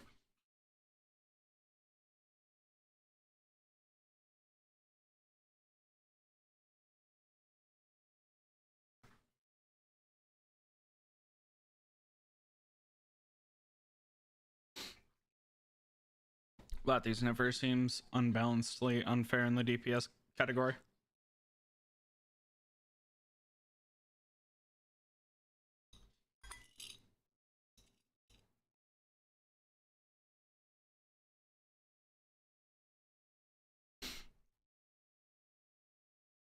What else, y'all?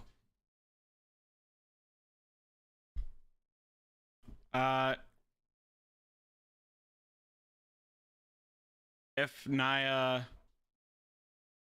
depends on finances, Trina. It's the first thing that Naya's actually lit up or been excited about since November. So hopefully. She's very excited for it.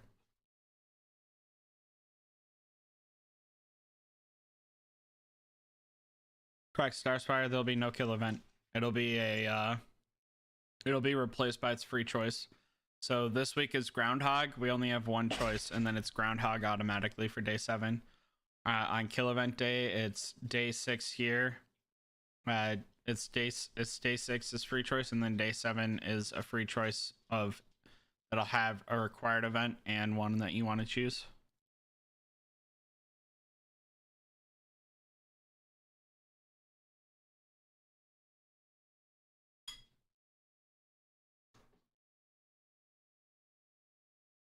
Lewis, no, it's not fixing the issue of resources, but it is making it easier to heal troops.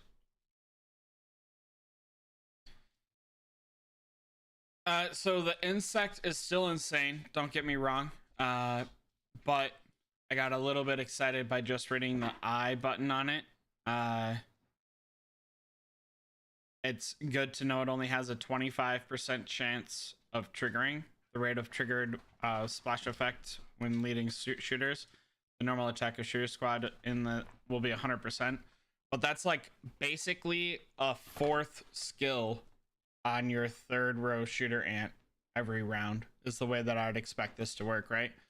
I'd expect it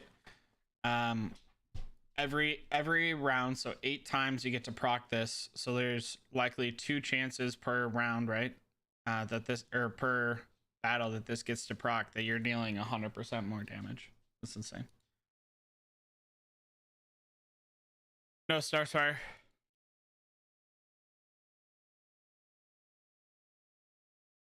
What's up, JV? How are you? PH1's in our 8-group server alliance thing too.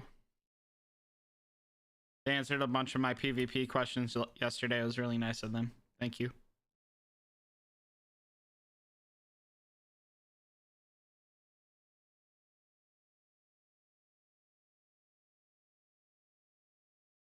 What else you guys got?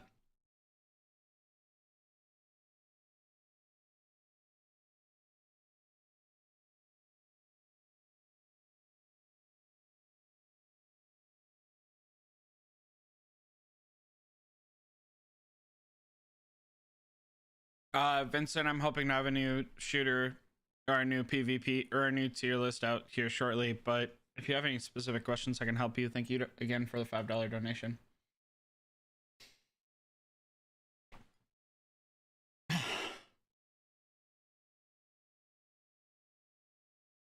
Yeah, I want the potato too, CDC. Yeah, Thomas, the normal attack, not special ant, the normal attack hits 3 times. Your initial and then 2 additional random. It's not each row though, it's random rows. So Vincent, the PvP tier list is still pretty accurate.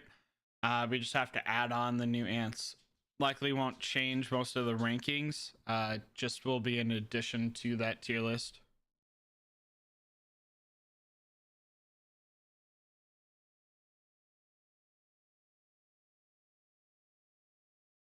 Yes, unknown soldier. All of the stats should be higher except for combat speed, just like every other insect that's come out.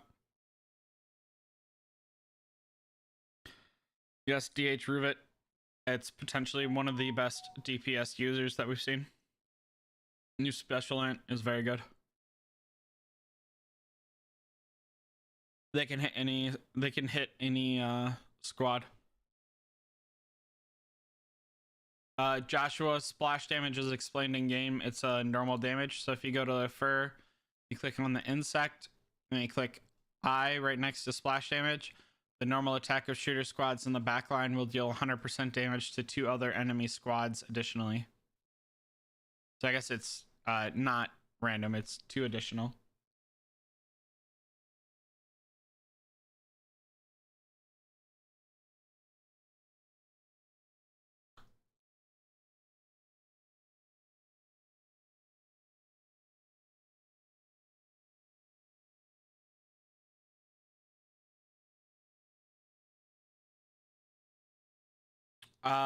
So bullet ant could be like a bullet ant would be like a row 2, maybe row 1 of team 2, and then yes, CDC. That's again a major issue.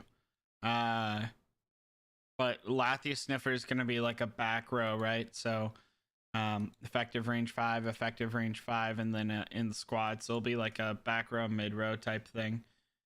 This one would likely just replace your Jack Jumper, if I'm honest, Vincent. Lathia Sniffer would, and then your second team would probably be like I don't know, Bullet, Golden Armor, Jack Jumper.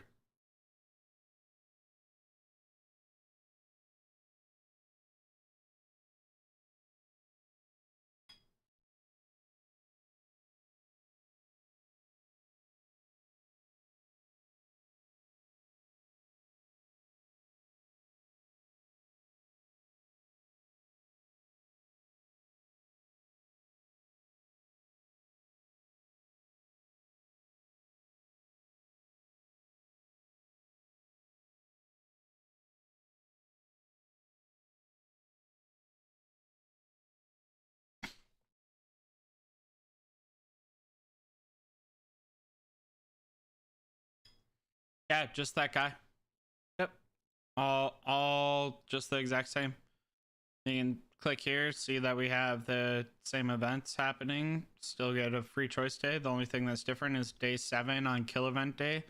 You just get a free choice day in addition.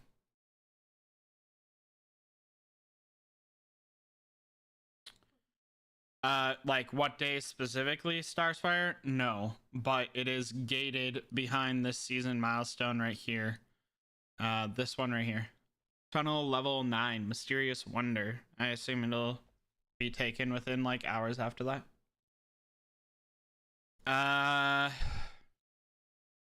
It's 3 days on this one. We have 2 days left, and then however long on this one. So we have 1, 2, 3 more. So probably not 2 weeks, but maybe I'm wrong.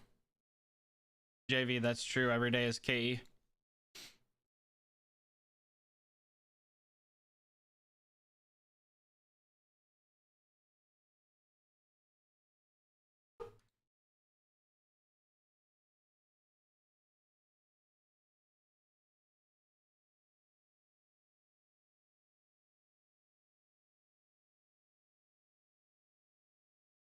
What else you guys got?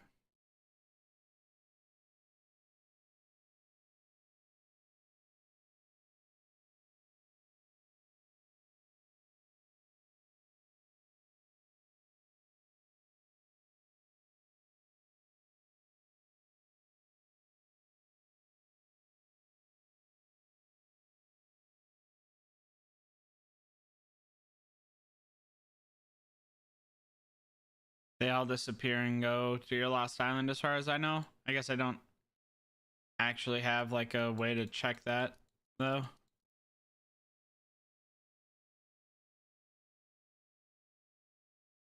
There's no way to like look back at your old server, and I don't have a farm account in server 7. I guess I could hop on my main and look over it, but yeah. They all move over as far as I know. And then once we Once the event ends, we'll get random teleported anywhere on the map. Yeah, JV, that's been harped on a bunch.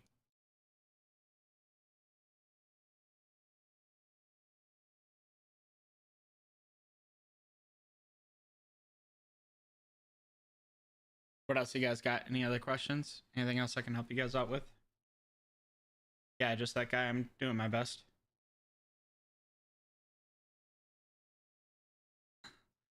Fox, that'll be this groundhog's best for you. Will be something around those lines. But when the new season special ants open up, Fox, it'll be different. But that'll probably be best for you for this new event. The real question is, Fox, when are you gonna buy Naya's insect? You know what I'm saying? Just kidding. Please don't do that. That'd be weird. Nah,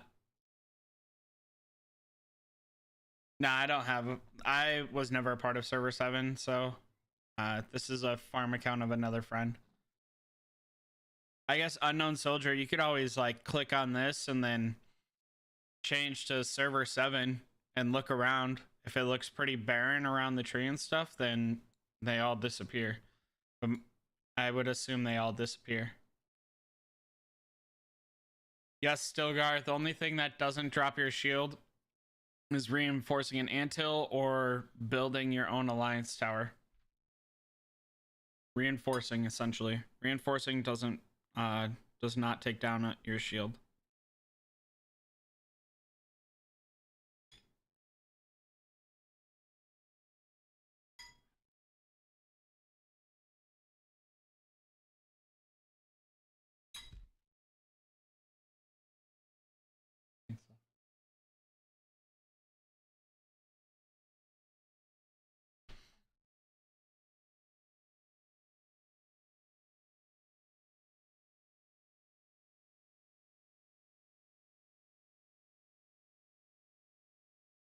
What else, you guys? What other questions can I help you guys out with? Any strategies, tips?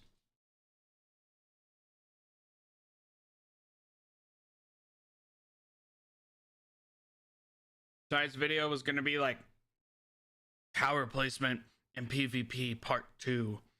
So if you guys have questions around there, I'm really happy to help you. Congratulations, Damien, for hatching your berserker.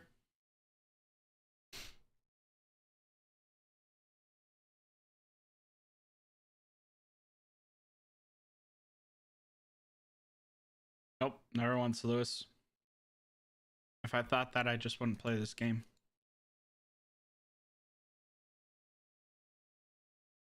You don't like what you're doing, why do it? Like, seems like a pretty weird question to ask.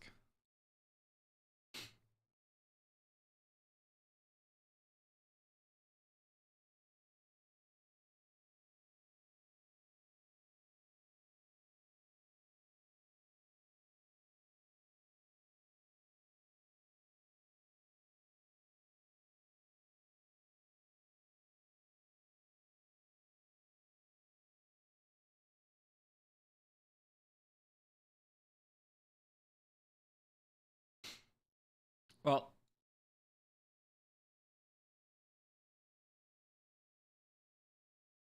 you don't need to be raider to take those nodes. Cultivator's like pretty good, but also it depends on how much layers and stuff you're going after, right? Because depending on your layer count and stuff like that, it might be better to be raider for healing reasons or for just the fact that you're like one of the high DPS dealers of your alliance, right? I stayed cultivator for my time though. I'm not a high DPS player. Fox, I think that's you agreeing to it, right? Just go ahead and hit up Naya. Let her know you got her.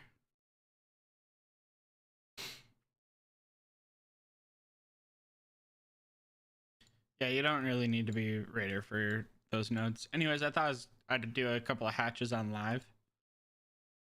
Blue. All right, all right, all right. Blue. All right. Purple. Blue. Blue. Purple. Blue. Blue. Blue. Purple. Blue. Blue. Blue. All right, so I guess it'll be next week that I get my next one. Oh well. We shoot and we miss, you know what I'm saying? Crimson Healer would be very good for this. Hopefully people in this chat that I've been helping one-on-one will have maxed their Crimson Healer in order to gain that benefit.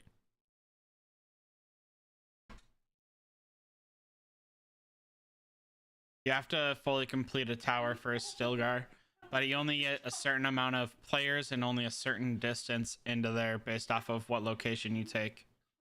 So it's not just one for one.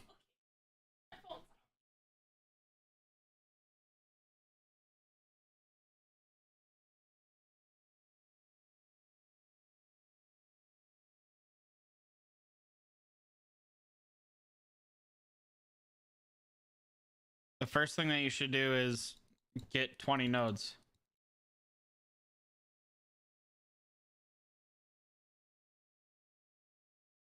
First thing you should do is get 20 nodes.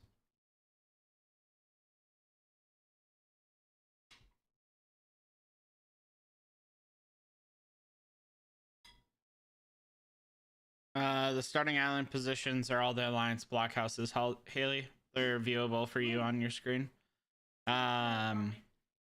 So as I understand it, you can't attack anything unless you're within your tower zone. No, Lewis, you can like teleport slightly around that. R1, unless that's been patched. PH1 showed that yesterday. I think I covered it on a video. But it's like a limited amount.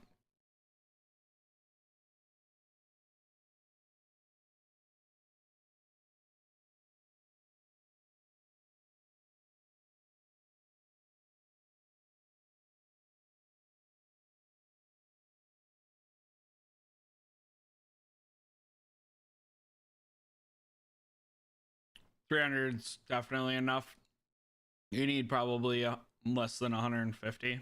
150 is probably super conservative to go across the map in almost any one of these things, at least for like blue, pink, and orange for sure.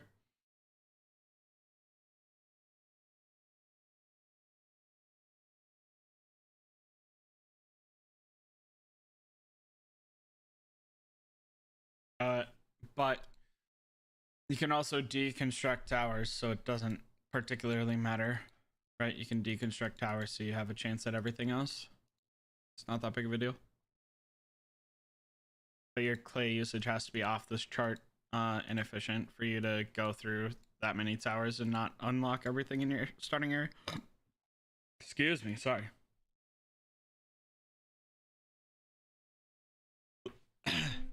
Haley, the blue, pink, and orange zones are zone 1, zone 8, and zone 7. Zone 1, zone 8, and zone 7.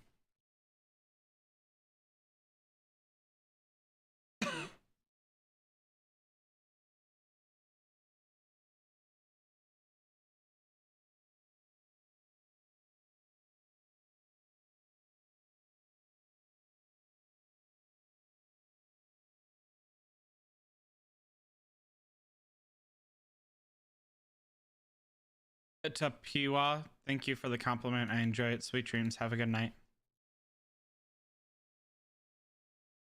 Do you guys have any other questions? Anything else I can help you guys with?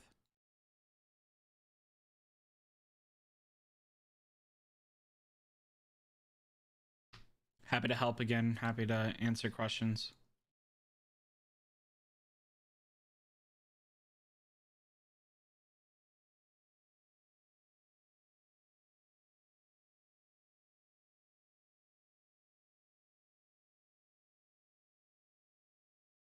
Such a useless ant.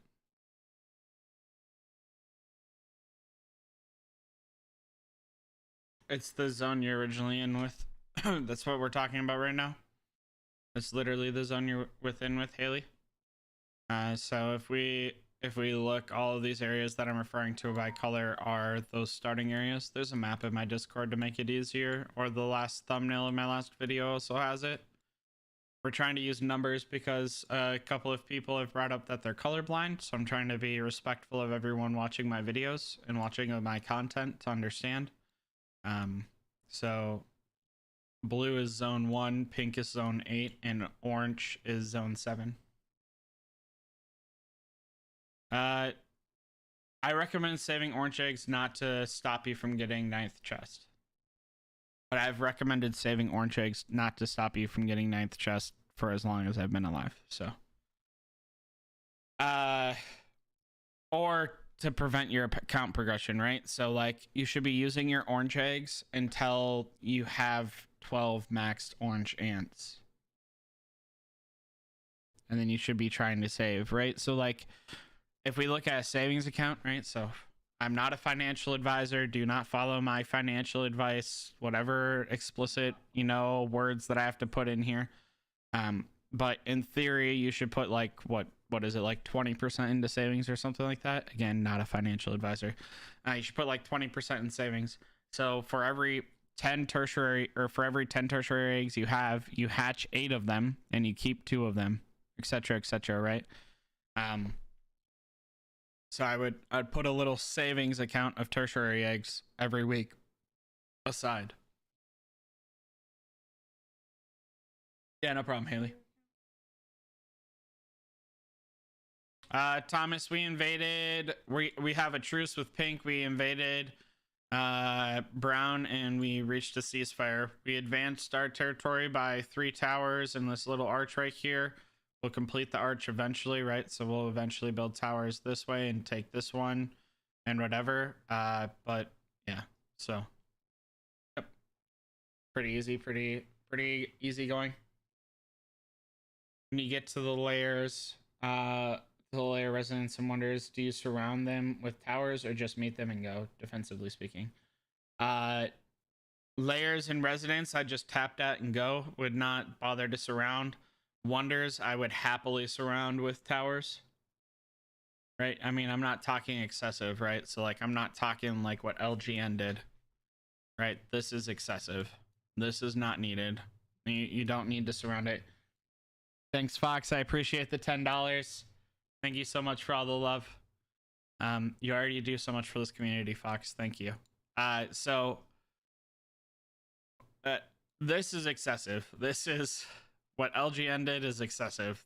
There's no rational reason to waste this much clay. This is how I would touch wonder or residences and layers. But if I were to be around a wonder that I thought was going to get taken, right? So I don't think we did this, right? So here, here we only tapped it and went, right? But if I was worried about it being taken, I would build more towers around it. I'd build towers like this.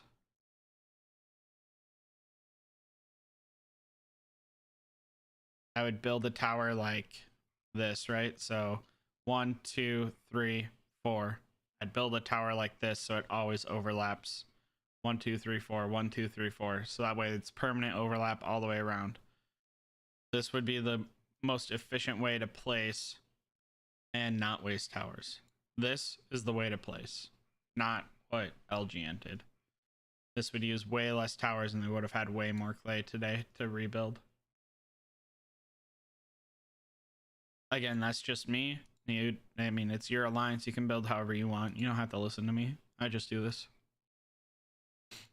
You could also like tell me I'm the biggest moron. I care very little. Your opinion is excellent. Great. Happy for you.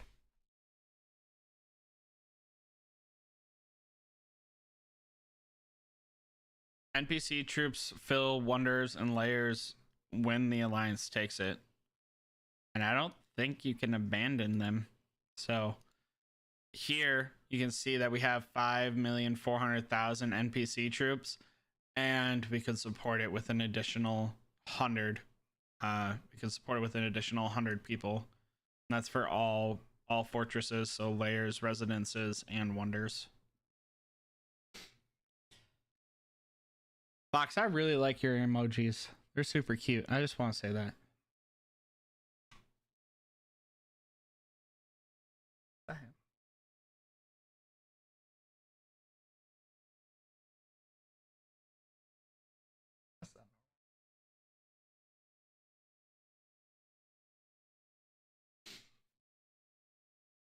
Yeah, I don't see a way to abandon it though. So I don't know who told you could abandon these, but you can't. Like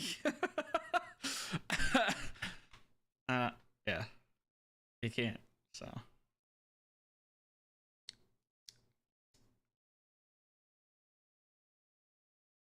what else? What else you guys got?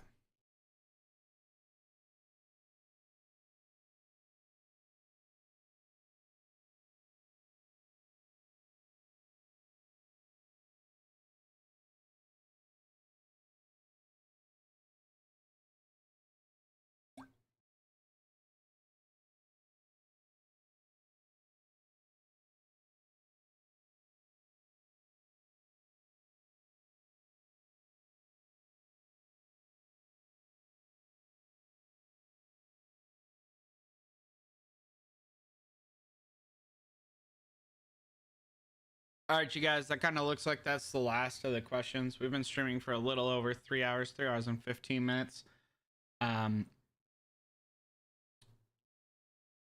So I think I'm gonna call it good there. Thank you guys for all the love and support. Thank you guys for showing up. Thank you for all the questions. I hope that this was better than a video. I had thought about putting out a video, but I thought, yeah. So, anyways, y'all, you can catch me in the YouTube comments. I do respond, or at least I do read them. Typically, YouTube commenters end up messaging me on Discord, anyways. Or you can find me on Discord. I'm there as often as frequently as I possibly can. Or worst case scenario, you can find me on server 7 or server 260. Until next time, y'all, stay humble, stay happy, stay hungry. Bye, y'all.